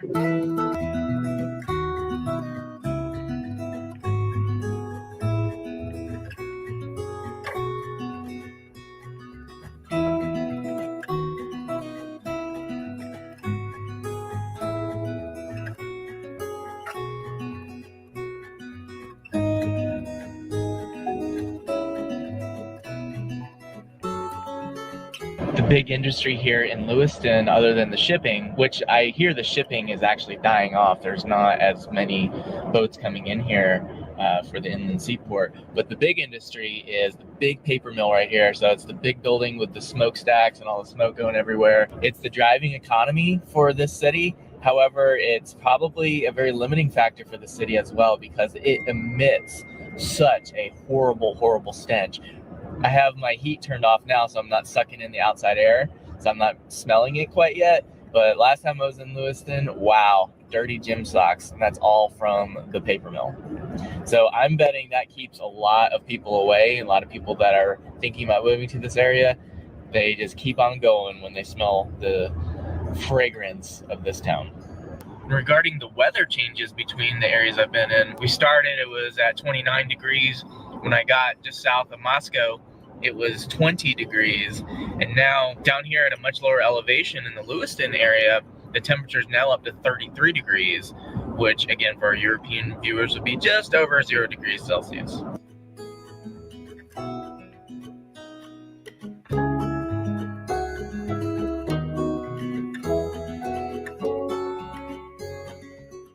I almost made it to the traditional Catholic homestead. I'm following Dave right now because my GPS doesn't work and I don't know how to get there otherwise. So I'm following him in the rest of the way. I won't be there momentarily. It is just like a sea of snow out here. So again, like usual with this, that was right along the route that Kohberger was traveling, or allegedly, when traveling from Moscow, Idaho back to Pullman after the tragedy occurred. And again, several hours later into the evening of November 13th, 2022, when the phone again shut off for about 2 hours.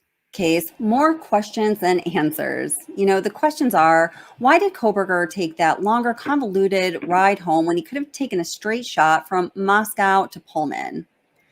Is what we know based on Kohberger's location from locating his cell phone through cell phone tower triangulation and other means, including security camera footage, is that consistent with Kohberger's alibi that he enjoys driving around in the middle of the night? And that's what he was doing on the evening of November 12th going into November 13th, but was not at 1122 King Road.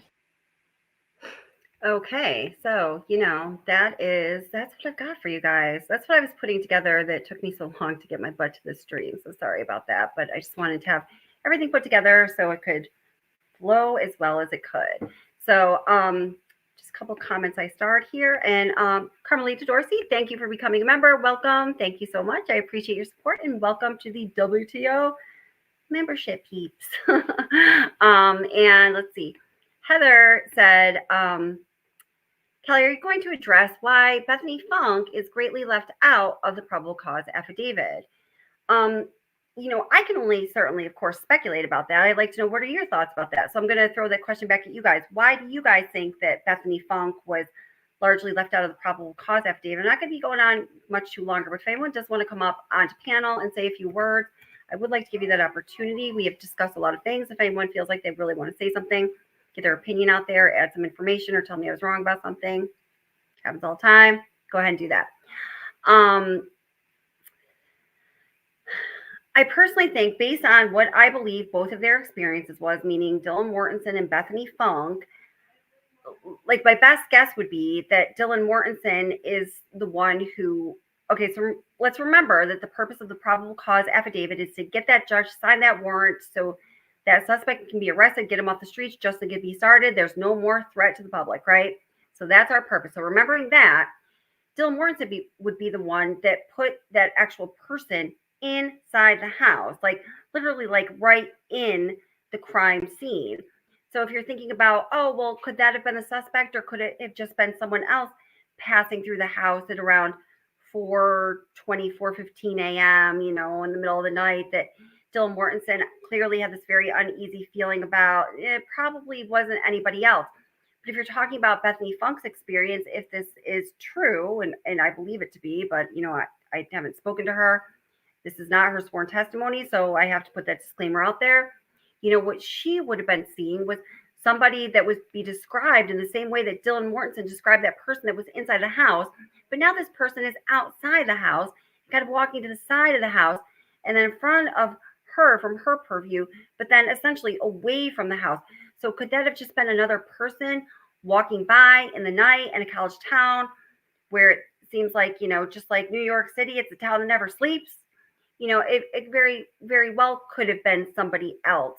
Like Dylan Mortensen's testimony for the purpose of the probable cause affidavit, I think, was more definitive and therefore more powerful. What do you guys think?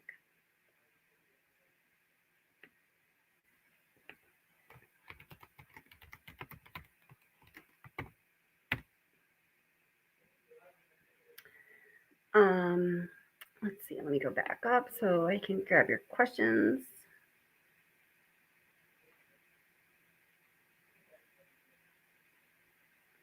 Karen G says she was not an eyewitness, so don't think it was necessary to include her. Truth Exposed says she may have slept through everything and didn't really know anything. So, that is certainly a possibility, but based on my belief and just the information that I believe to be true, I don't think she was asleep at all. I think that there is evidence that she was communicating back and forth with Dylan Mortensen. That will certainly be coming out in trial. I think that I made a video, Truth Exposed, and I'd actually love for you to watch it if you haven't yet. Let me just grab it really quick because I really do like your comments on the videos, and I'm sure you'll probably have something, critical thinking wise to say about this too, or maybe you've seen it. It is a video called, it's actually, I think it has the most views of any of my IDAHO videos. Yeah, it does. It has over 100,000 views. IDAHO, surviving roommates activity after murders confirmed by multiple sources.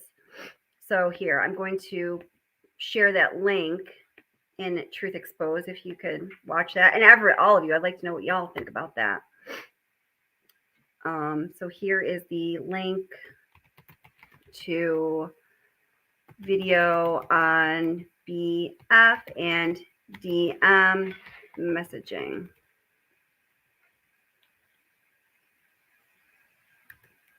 Sorry, my brain just stopped. All right, there it is. All right. But still possible. And Patrick Larry also says, don't think she saw anything. She's probably asleep. Yeah, no, there are a lot of white cars. I drive a white car. I just got myself in cute little new Audi. I've always wanted an Audi. I finally got one about 6 months ago. It's white.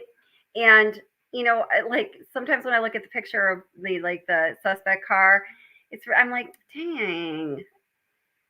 It's like, I'm like, it doesn't look so different from my car. Like, why am I paying so much for my lease? No, but it's like, you know, I can see how you have to really get into the details when you're looking at a car to tell one car from the other. You know, one white sedan, one black sedan from another black sedan, two-door sedan. You have to really get into the details. So am I going to say her name right? I feel like I'm not going to. I'm going to try, though. I'm just going to call you TR. Welcome, by the way. Undercover police were also driving white cars. Maybe the DoorDash driver was a white car, plus some students, et cetera, have white cars. So, yeah, I think that is definitely true that there are a lot of white cars. I think that, you know, in this case, just because of the state it's in and because of the state that Bryan Kohberger was from, I think that one really important factor is the one license plate on Bryan Kohberger's car. I remember when I moved from New York to Pennsylvania, I thought it was like the weirdest thing that cars did not have license plates on the front and back. I just like couldn't imagine, like, why would that be? And like, how could that be beneficial to anything? You know, it certainly didn't feel like it made things safer. You know, if you're trying to catch somebody based on their license plate, if that's how you're going to identify a criminal, why not have one on the front and the back? If you're somebody who's, you know, doing something just like speeding, that's not like harming someone else, I guess you could harm someone else being, and you don't want to get caught because you don't want to pay that ticket. Well, then maybe you're happy that you only have a license plate on the front or the back. But, you know, it definitely is a distinguishing factor.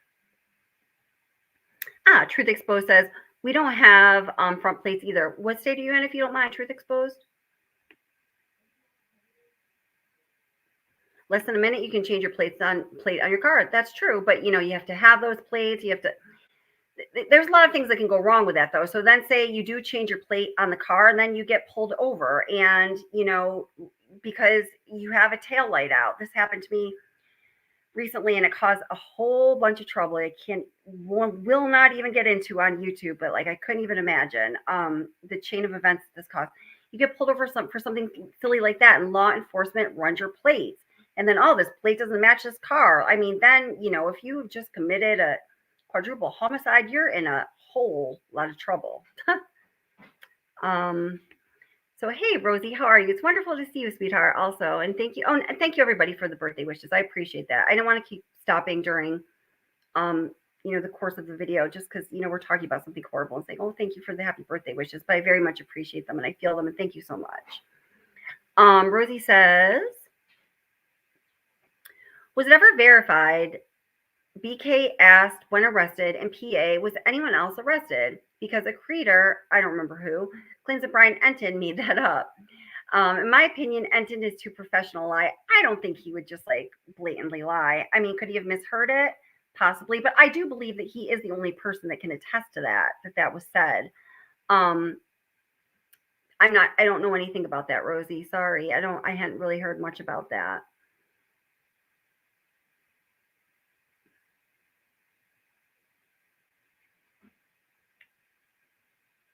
Turquoise says plates were stolen a week prior in Moscow or Pullman. Can't remember. Okay, and see, no front plates. Thanks. Oh, yeah, I love my car. I call her Precious. No front plates in Alabama. How are you doing, honey bun? Really sorry about your dogs.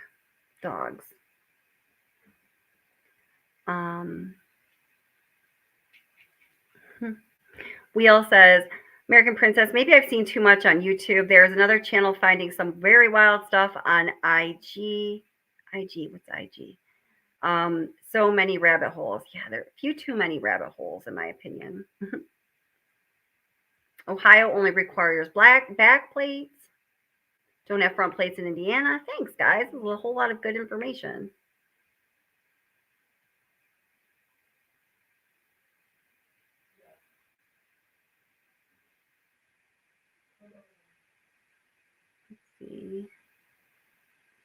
So I saw another. The cars have GPS. Another comment from Karen about LoJacks. Let me just make sure I have a correct understanding what LoJack is. I feel like I end every live stream talking about this topic. Okay, LoJack is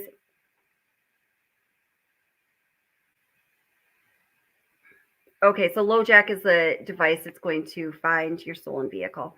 Well, I feel really confident based on the information that I found through research and the two experts that I talked to that he does have that computer that has that kind of telemetry data capability in his engine, not to be confused with a GPS navigation system that sits on your dashboard.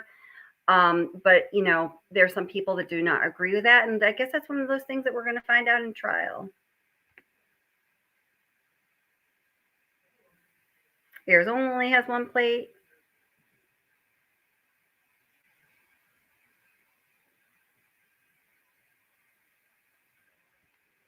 Turquoise say there's definitely evidence. I do think it is BK. I hope it all comes out in trial. Me too. Could you imagine? Oh my God. Oh my God. Oh my God. Everybody put on your seatbelts and come here with me. Could you even imagine what would happen to all of our scrambled little brains if BK pulled a Watts and pled at this point? Oh, and there was no trial and the evidence remains sealed. Oh my God. I go out of my ever-loving mind. I don't think I could live with that. Oh my gosh.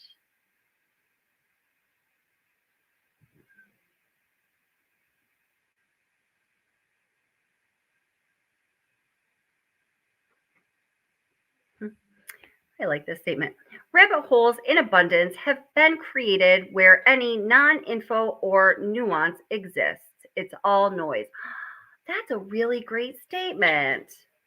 I need to star that. I like that. I think that's a good statement. Very well said. Kelly, what do you think about Gypsy Rose being released? Or we'll discuss another time. We'll discuss another time, but I would like to discuss that. My son was just saying, he was like, Mom, did you know Gypsy Rose was released? I didn't know that because I've been, you know, not really paying attention to a lot of things. He was all proud. They told me, I was like, maybe you can make a video about it. He was cute. But only because we're coming up on nearing 2 hours here, so. Oh my gosh, yeah, I have to end the poll. Thank you for reminding me, Heather. My gosh, I always do that. I put out a poll and I forget it. Well, I don't always do that, but sometimes I do that. All right, where to go? Hold it. I have to get back into my YouTube version of the stream. And thank you guys for being here tonight. I really appreciate it. Here we go. I appreciate all of you and the contribution you've made to the conversation. You guys are all so smart. I appreciate every single one of you. Okay, so the poll, we are at, holy gosh, dang, you're right, Heather. Check that. Wow. The poll, wow. The poll says, do you believe there is enough evidence to convict Bryan Kohberger? Based on what we are privy to, of course, understanding we don't know all the evidence. So we're at 51% yes and 49% no, with 208 votes in. If anybody else wants to put their vote in, vote now or forever hold your peace, because I'm going to be ending this poll in just one moment. Let's screenshot that though. 5, 4, 3, 2, 1. Oh, we are at 50-50. I kid you not. Wow. It's amazing. I didn't get to put my vote in, but I would have said yes. I think there is at this point. I could be wrong, but at this point, that's just my belief. Oh, goodness. I'm so happy you're here, Brandywine True Crime says, no, Kelly, I truly can't. And I don't even remember what my question was. Oh, no, I'm so sorry. Oh. Oh yeah. What would happen if he pled? Oh no. No, it can't happen. It can't happen. There's no going back now, Kohberger.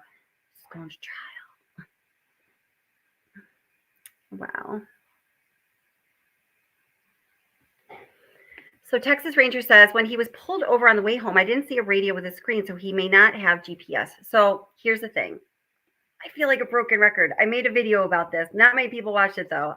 I've played it at the end of a few live streams. I'm not going to play the whole thing, but so what I'm talking about is separate from the GPS navigation system that you might be looking for is a like feature on your car. Like my Precious has this lovely little GPS navigation system to the point I don't even know how to use the damn thing. So we're not talking about that, the one that you can see when you're driving. So what I'm talking about is a GPS or a navigation system that exists as a computer that's in the engine of the car that is for the purpose of recording data, not for the company or for safety or whatever the case may be, not for like a user or driver feature. You know what I mean? So it's different. But so I don't think that his car has like a GPS navigation system that would be like a feature in your car that you might look for when you're purchasing a new car. But I do believe that it has an internal computer in the engine that is going to record certain metrics of data. Similar, maybe not as extensive to what we saw in the Murdoch case. So I know that somebody put out a video on this too. And so let me read the comment first. The VIN on BK's car, he does not have navigation, nor does he have anything storing history except for the standard 5 by 15 second memory prior to a crash. So I know, and I saw that video too, but using all of that same information, I learned from two other experts, one who I would rely on more than the other. So let's just say another expert who told me something that was contrary to that. But I'd already, kind of put out my information on it. And then I didn't use the VIN. And then I saw that VIN video. So I was like, oh, if we have a VIN, I can use the VIN and go back and talk to the same people. Ask, does this information still hold true? I didn't put out a video on it or even to talk about it because I don't want to go tit for tat with channels that, are not agreeing on that, because all of this will be revealed in trial. And that's why there must be a trial. And there is no longer an option to plea ever. Not in this case.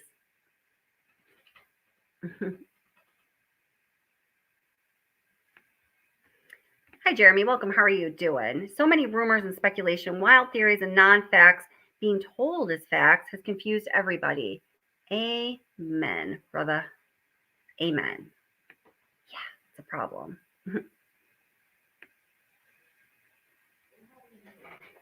Yeah, right? Wasn't that crazy? Brandywine True Crime wasn't expecting anything like that with the poll either. It was 50-50. Yeah.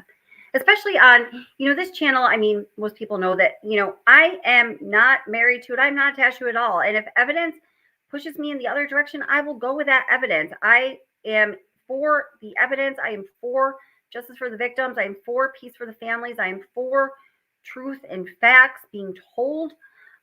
At this point, based on what I know, the way my mind is processing it all, I do believe that it's looking like Bryan Kohberger is guilty. I would be surprised if he were found not guilty. But if facts started coming up right now or tomorrow or a month down the road that show us otherwise, that's what I'm going with.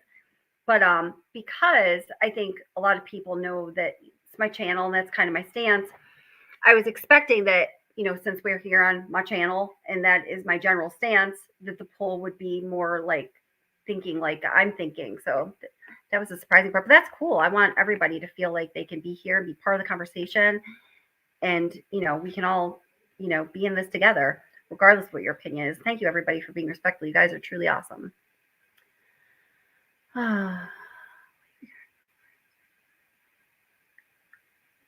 Oh, Miss Kelly, will you be covering the warrants at his house and his parents' house today? I am ashamed to say I don't even know what you're talking about with that. And thank you for letting me know, because I'm going to look into it now. Are you talking about the Idaho case? Oh my gosh. Because so for those of you that don't know, hadn't heard, my father passed away, I think it was about 3 weeks ago now. So I haven't been as up on anything else in my life really, or just asleep, anything, eating. It's been really hard. And thank you for all your kind words.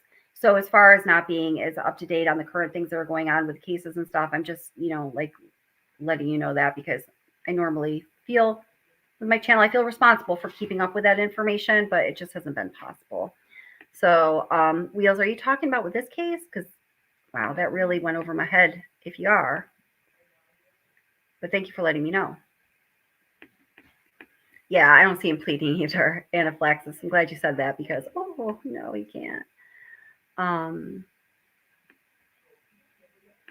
The Gypsy Rose stuff, I promise we will talk about Gypsy Rose. We'll do that soon. Why don't we do a live talk about that soon? I'm seeing the Gypsy Rose comments and I want to click on them, but I've got to stay stay focused on this, or I'm going to go a spin off because I do have feelings on that.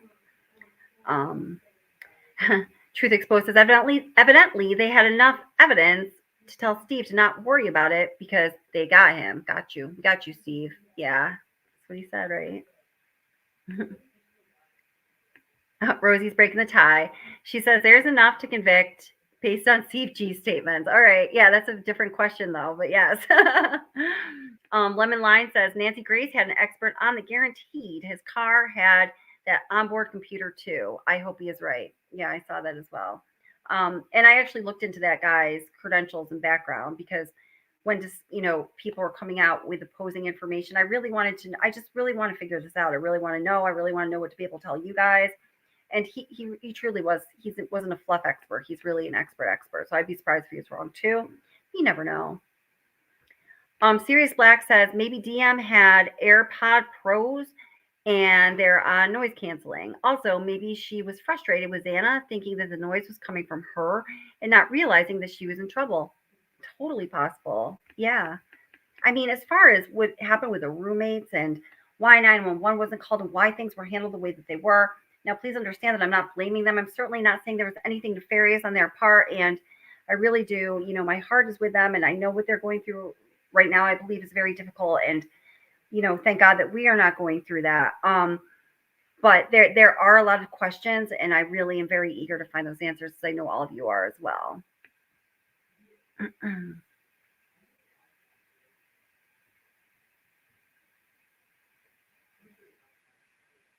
Oh, okay. Well, this is interesting, Patrick Larry. I haven't heard this yet. I'm going to read this. And this is what Patrick Larry is saying. I don't know this to be true, but this is just a conversation because none of us know. Patrick Larry says, from what I've heard about the model car he has, the black box type instrument would overwrite itself in 6 weeks and would be long gone. Well, that's really interesting. And I do know that way of that feature functioning or that mechanism functioning, it can go down like that. So, ooh, okay. Mike Applegate says, if BK had some dream team of power attorneys, I think there'd be a good chance of acquittal, but that's not the case. I think there would be too, because if you get a dream team of power attorneys together on almost any case or any issue, there's a chance that they're going to power it, that they're going to think well through that and, make the cards fall in their direction. But that's definitely not the case here.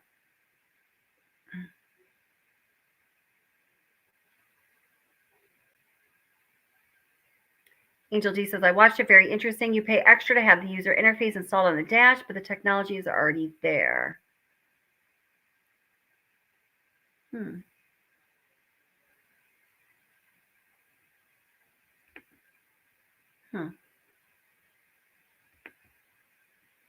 Hey, Legendary CEO. Great to see you. Welcome.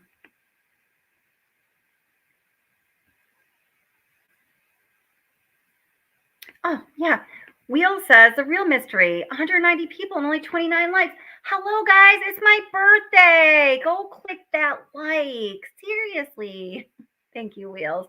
Please go click the like. It just helps out the channel. It helps out the live. It makes more people get notifications next time. More people can watch this on replay.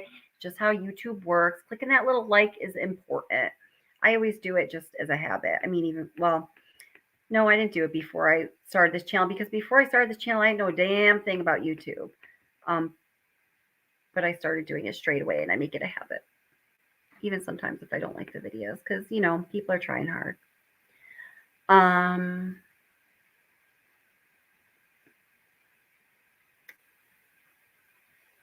pray TikTok. Turquoise says, I pray that the TikTok they mention of Xana has his face on it. Don't know, but I pray. I'm not sure what you're talking about there, but I would like to know.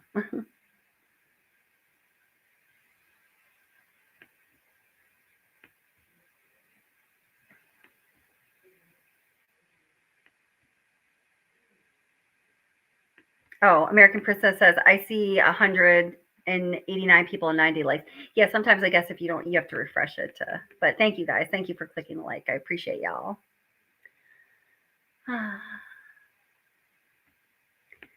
So TR says all they have is him using the same cell tower that services Moscow. I don't know if that's all they have. I mean, that's a little bit of an understatement in my opinion, but you're free to look at things that way. I think it's a little more specific than that. I mean, based on what we know, I believe it's a little more specific than that, but based on what I think we're going to find out once the FBI cast information is made available through trial, I think it's going to be crazy. But I could be wrong.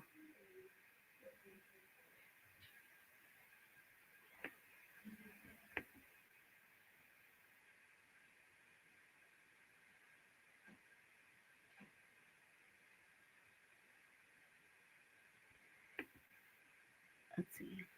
So Turquoise, I rack my brain. Why does Ethan's mom and dad think cool, send the kids back?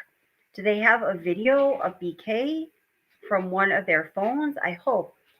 So is what you're saying, Turquoise, if I understand you right, you're saying if sending your kids back there to the scene of this horrible crime where their son and their brother's life was taken and not knowing 100% if they have the right person in custody, how could you send your children back? Is that what you're saying?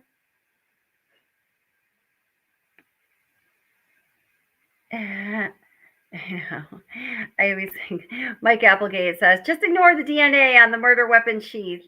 Yeah, it's a linchpin. I think it's a big one, personally. Oh, okay. Wow. So Turquoise says, we were just talking about this, and I asked exactly what we were talking about with the TikTok, and says, they said Xana on TikTok, she could have been recording a TikTok when B came down the hall, like a la, like Murdoch style when, yeah. Okay, wow. That would be really wild. Yeah, that would be wild.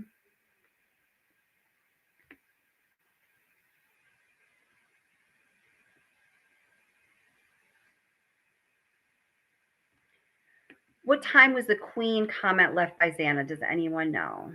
I do not. Texas Ranger says overwhelming evidence.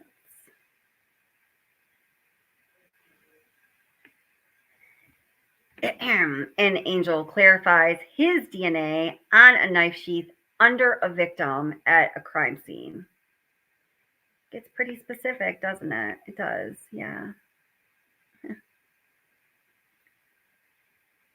So, and Heather says, same for the unidentified male profiles from inside the home. So this is something, and Angel, I think you're the person I actually always think about when this topic comes up. So there's unidentified male DNA profiles in the home. And I agree. That is, certainly reason to, when they're unexplored and all the facts are unknown, to have some kind of doubt. I'm certainly not saying that's not the case, but when you're looking at all these different male profiles, one is outside on a glove, two are somewhere in the home, but the only one is, I think Angel put it so well at one point, is on the knife sheath under a victim who is laying next to another victim on top of a bed where the two victims lost their lives, that's soaked in their own blood, and it has the suspect's DNA on that sheath. I just have a hard time not seeing that as being like, whoa. Okay, I gotcha. So you're saying, yeah, just what I was kind of saying is that we're on the same page, Turquoise. Is that why his parents are so confident in sending the other kids back and they're not scared? Yeah. I hope it's not, they have something that definitive. Mick J says, no way this is going into trial in 2024. I mean, I'd be shocked if it did.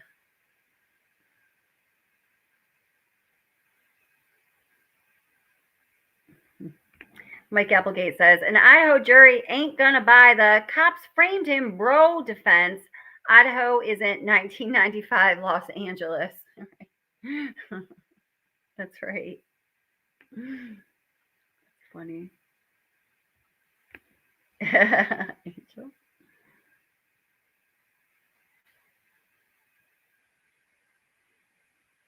BK was not too smart when he cleaned the sheets, or what? I mean, when he left it there, it wasn't too smart either, right?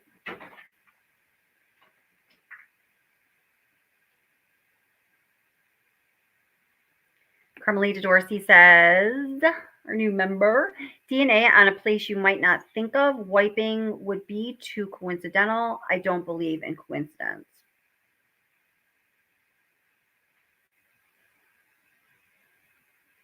Oh, wow. See, this is why I like Truth Exposed comments. Bring in the facts. And I'm trusting that this is a fact. I'm not fact checking it. We're reading it here live, but I do believe you. Truth Exposed says, yes, it will. And I think Truth Exposed means go down in 2024 because the majority of death penalty cases are concluded within 24 months of arrest. Wow. That's a good fact. Thank you. I love the facts. Bring the facts. Hi, Pickle. Welcome. How are you?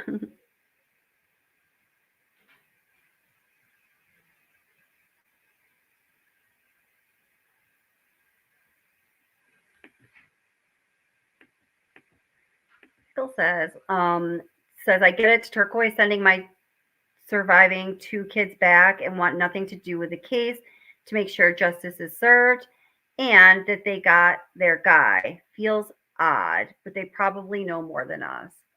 Yeah. Yeah. I feel you there.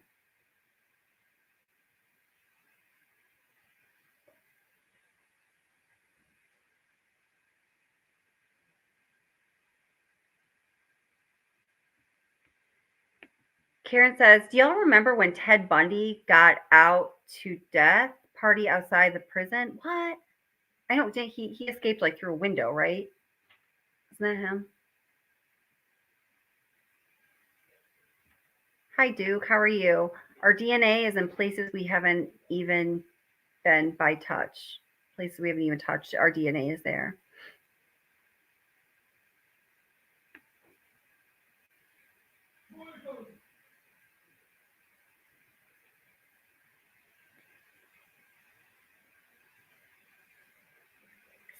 Science is great stuff. That's right, Duke. Lemon Lime says, touch DNA or not, those cells belong to BK. And no reasonable explanation of the combo of that, plus the car, plus the phone. Right. Yeah. Plus, yeah. Yeah, Lemon Lime. That's how I shake down on that too.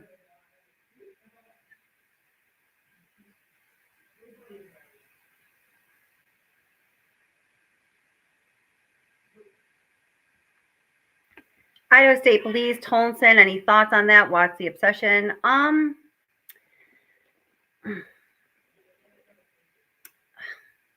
you guys have any thoughts on that? I've looked into these couple various people and I've stayed a little quiet on it for 2 reasons. Number one, I don't want to feed the fake facts factories by accidentally like bolstering something they're trying to turn out. And then the other reason is because after my initial kind of looking into the 3 different individuals that I was looking into, I just sort of like shrugged my shoulders at it and didn't follow up. But there might be more evidence to be, or there might be more information to be found. I just don't feel confident in speaking about it because I don't feel confident that I've researched them well enough to have that information. But if anyone else does, please go ahead and speak your mind.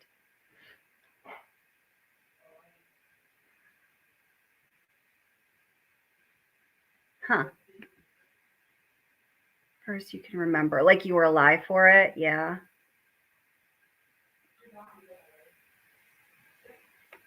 Kelly lost her cat. That's why she's sad. What? Okay.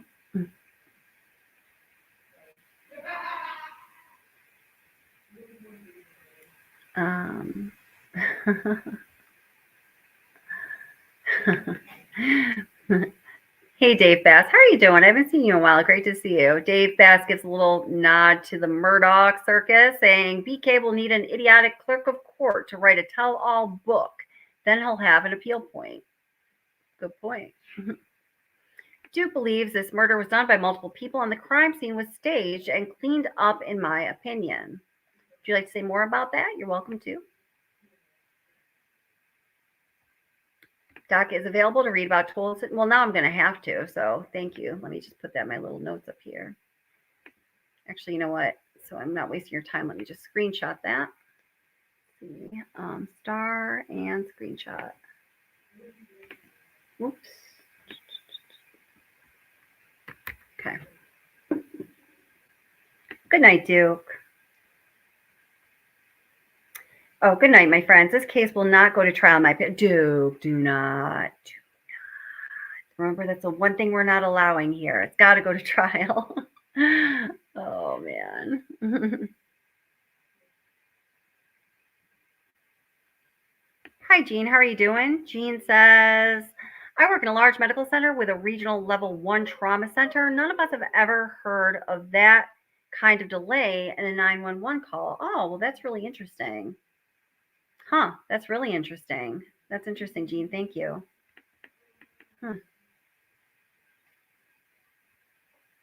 Okay, gotcha. Ted Bundy, gotcha. Bass, Dave Bass. Okay, so I'm saying Dave Bass, and it's Dave Bass. Thank you for correcting me. I really like it when people do that. I don't like to continue to say people's names wrong. I think I've heard other creators call you Dave Bass. Is that correct? Do other creators call you that? Kelly is friends with Ethan's brother. All right, no more of that. Okay.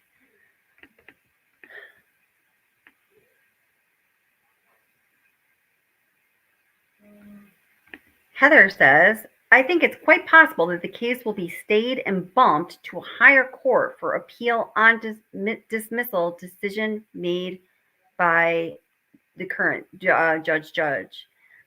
Stayed and bumped to a higher court for appeal on.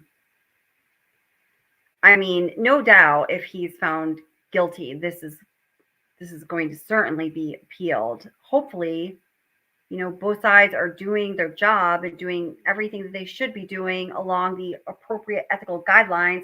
So there is no, little, thread to pull in the appeal arena that's going to unravel everything. I mean, unless something does go wrong in the trial, and then yes, we do want the appeal process to work. So I mean, I can't really say that. I mean, if the trial goes down in a way where it's like WTF happened, like what in God's name? And that's what appeals are there for, and we need them to be there. And if I just hope that things don't go down in a way where an appeal would be righteous one way or another in this case. Do you think Catherine Ramsland will be called as an expert or witness or such? I don't think so. I think that the role that she played in his life as his professor was one thing. I don't know as it would have anything to do with a trial. I mean, I guess I could surmise situations where it could have something to do with the trial, but I don't think they're very likely that would make her called as a witness. And I think her being called as an expert is just out of the question because there would just be a conflict in roles there,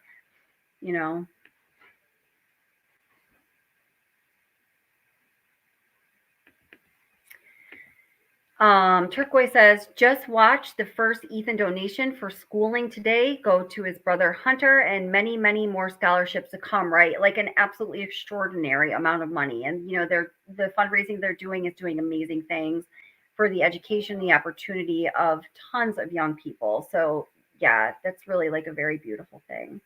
And, that is what the Chapins, that is what they want. I know some people don't understand them.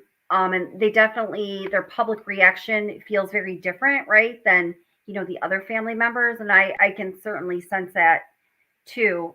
I personally, it just bothers me when people are freaking nasty about them. And I just do not understand that. I think if the thinking of, I'm thinking it's mostly Stacy, who's kind of like feels like the head of the family energetically. If I'm thinking of her thinking correctly, I think that she really just does want to look out for her two other children. She really does realize that no amount of anything is going to bring Ethan back. And it might not even be a matter of choice for her, that everything needs to be forward moving. Everybody handles grief differently. Don't we all know that, you know? And I think that the way that she is handling her grief and her family is handling their grief, it might not be a choice. Sometimes the way you handle grief is not a choice. It's a survival mechanism, you know?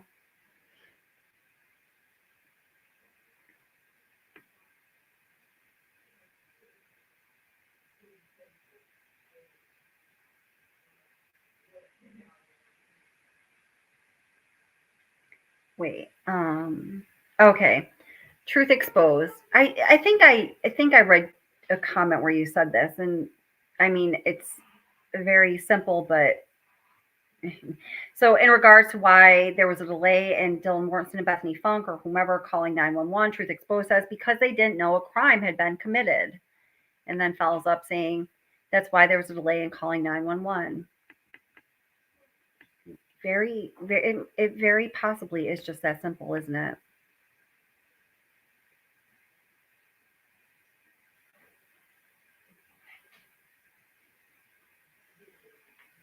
Yeah, that's right, Rosie.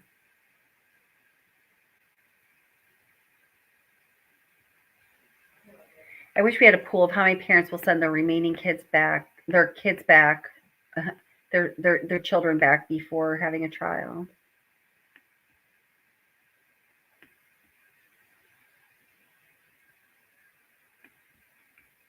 Jean says, from day one, I believe that the killer has inside help. The 8-hour time delay raises so many questions, and I believe it is reasonable doubt. There is more to this, and the roommates are being protected.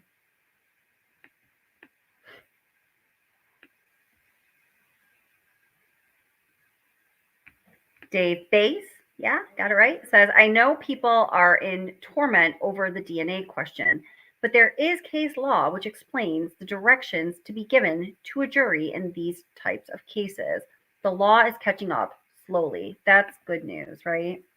Yeah, because when it is something that is new and it is nuanced and it is, you know, then introduced into such an important case with such critical consequences, you know, justice for 4 young, beautiful lives that were lost and another young person's life on the line. Yeah, we really do need to be able to address these issues, you know, standing on solid ground in every court of law.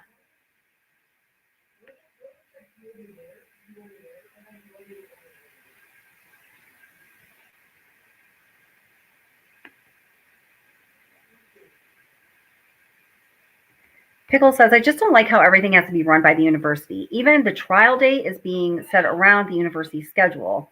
They are way too involved. I have that sense too. TR says, I hope they have the right guy, but they better have a lot more evidence. Yeah. Oh, thank you, McJay.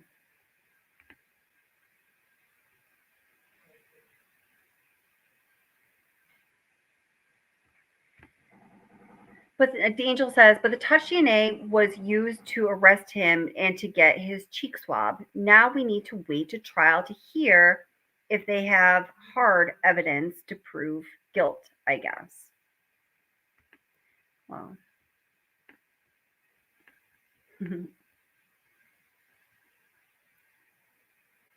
Oh, you're in the medical field? Truth Exposed, that's interesting. Do you mind telling us more about what you do, if you feel comfortable with that? Oh, American Princess is setting me straight, telling me that Heather Fitzgerald is talking about the defendant's motion for interlocutory. Thank you. Okay, I was confused on that. Thank you.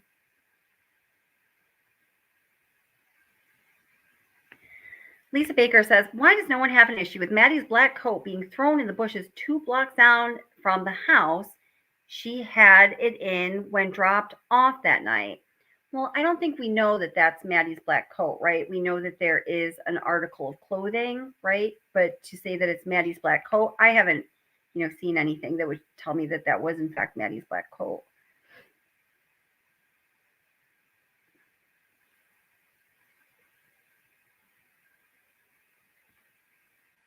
Yeah, so Truth Exposed says, what 19-year-old is going to think that their roommates just got unalived. Yeah. I mean, yeah, no, I think you're making a good point on that in regards to why the 911 call was so delayed.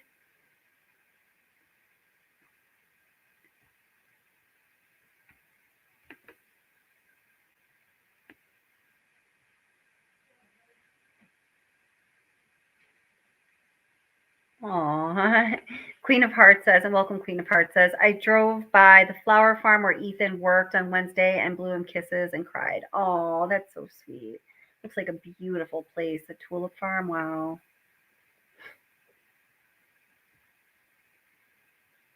Okay, so Lisa Baker says about that coat that she was saying was Maddie's black coat is that it has the tear in the same place as the video at the grub truck. So do you know, Lisa, where I'd be able to find like a picture of that coat that was thrown in the bushes? I remember that a long time ago, but I wouldn't even know where to find that now. I know some things that, were very interesting to us early on in this case cannot be found now. That's why sometimes I like to bring back some of the vintage stuff that I just, used in videos. Therefore, I have it saved somewhere in the cloud or on my computer somewhere, and just so we can all watch it again. Because some of it, when I go to look for it, searching it on Google or YouTube or wherever, I truly cannot find it. I mean, it's not to say that it's not out there somewhere, but there's some stuff that's, feels really important that's really hard to find now. Does that mean a cover up? I don't know. Maybe, maybe not.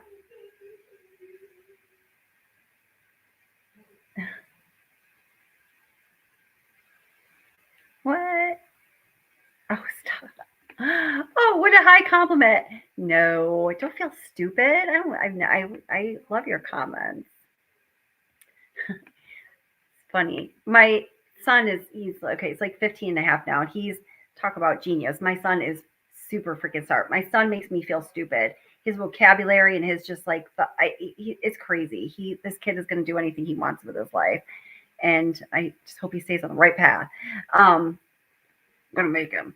But he, I've so always been to true crime. I have my channel and stuff. So there are some cases that I've always had a lot of interest in that, my son was too young for me to, really share it with him or something. I remember Kelly Anthony went missing in July of 2008. And I had my son that same year in October. It was actually Nancy Grace on the Anthony case I was watching when I was in labor with my child, and the nurse went to turn off the TV. I was like, it's time for her to get some rest now. And my best friend was with me. She was like, do not turn that off. She's like, I know it's really weird, but true crime cuts it down. I know it's weird. Do any of you? I know many of you understand that. But anyway, just over, we were at my mom's for a couple nights over Christmas, and we were watching something about, the Kelly Anthony case, and he got really into it. I digress a little bit, but Wheel says if Casey Anthony can get off, I give BK at least a 50-50 chance. So many plot holes and possible tangents are going to cause doubts in any event. Yes, crazy. I mean, Jose Baez did a kick-ass job in that case.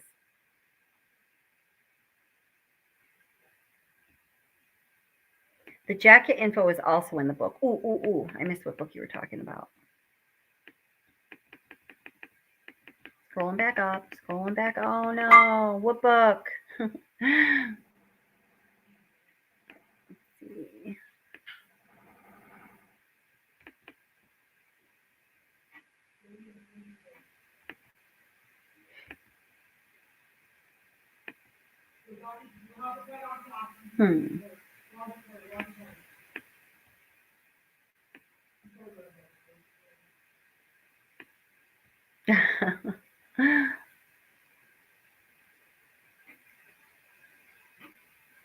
Oh, thank you. Hi, welcome, Regina. How are you? Thank you. Yes. Oh, my birthday is past. Thank you guys for all the birthday wishes. You guys are so sweet. You trained for 15 years in MMA when you were younger. Wow, that's intense.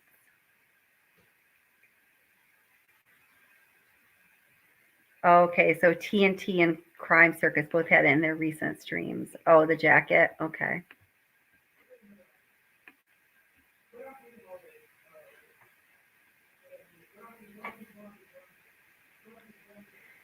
Lisa, sweetie, which book are you talking about? Because then you're saying all info was vetted in the book. I heard police knew they were being filmed when they found the jacket and threw it back till they were off camera, as if they were trying to hide it. I remember hearing about that very early on. Do you know? Could you tell me what book you're talking about? I was just looking for it and I didn't see it. Sorry about that.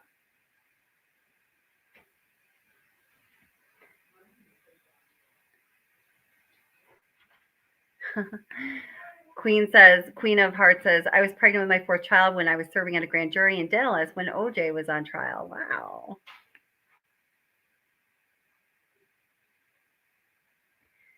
Karen GS, does anyone remember how much hatred outside the courtroom Jodi Arias had? Wow. Yes, I do. A lot.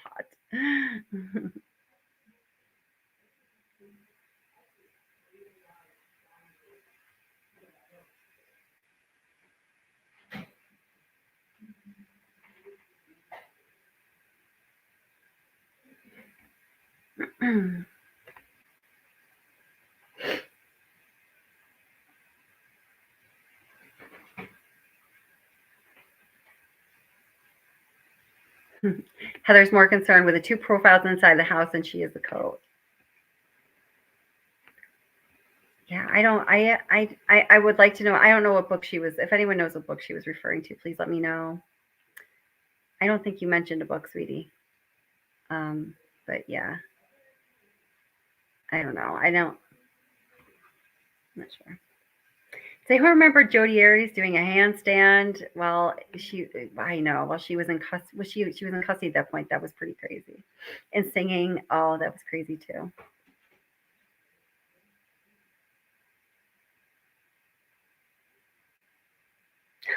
Someone gives birth as a child. Now we're just getting silly.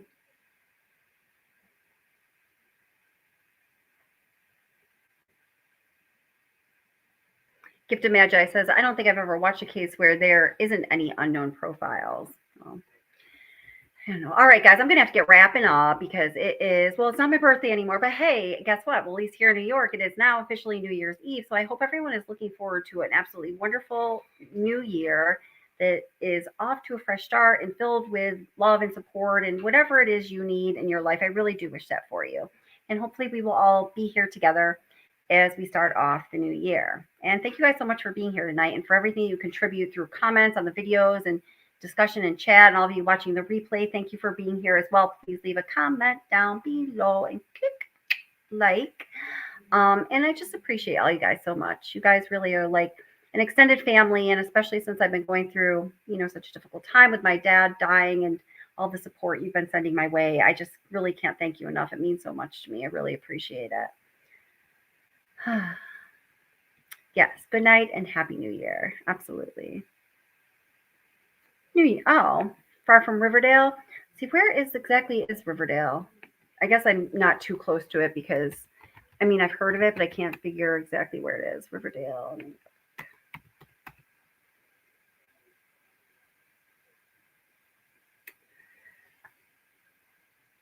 I'm more upstate. Yeah. Oh, thank you for being here. Thank you for becoming a member, Carmelita, as well. Yeah. So I'm a little more upstate. Yep, y'all. So, all right, everybody, have a wonderful evening and happy new year to all of you. And yeah, Karen, I'm so glad you've been able to catch lives as well. It's wonderful having you here. Yeah, and moderators, oh my gosh, thank you so much. You guys are absolutely amazing. I appreciate all of you. And yeah, thank you so much. I really can't thank you guys all enough. So, okay. So as we are leaving here, let's remember the victims, because that's what it is all about. Justice for the victims and peace for the families. And I truly hope, my gosh, that we find absolute justice for these victims to the degree that it can be found, since their precious lives were lost in this case. Thank you, Rosie. That's really nice. Thank you so very much. Thank you.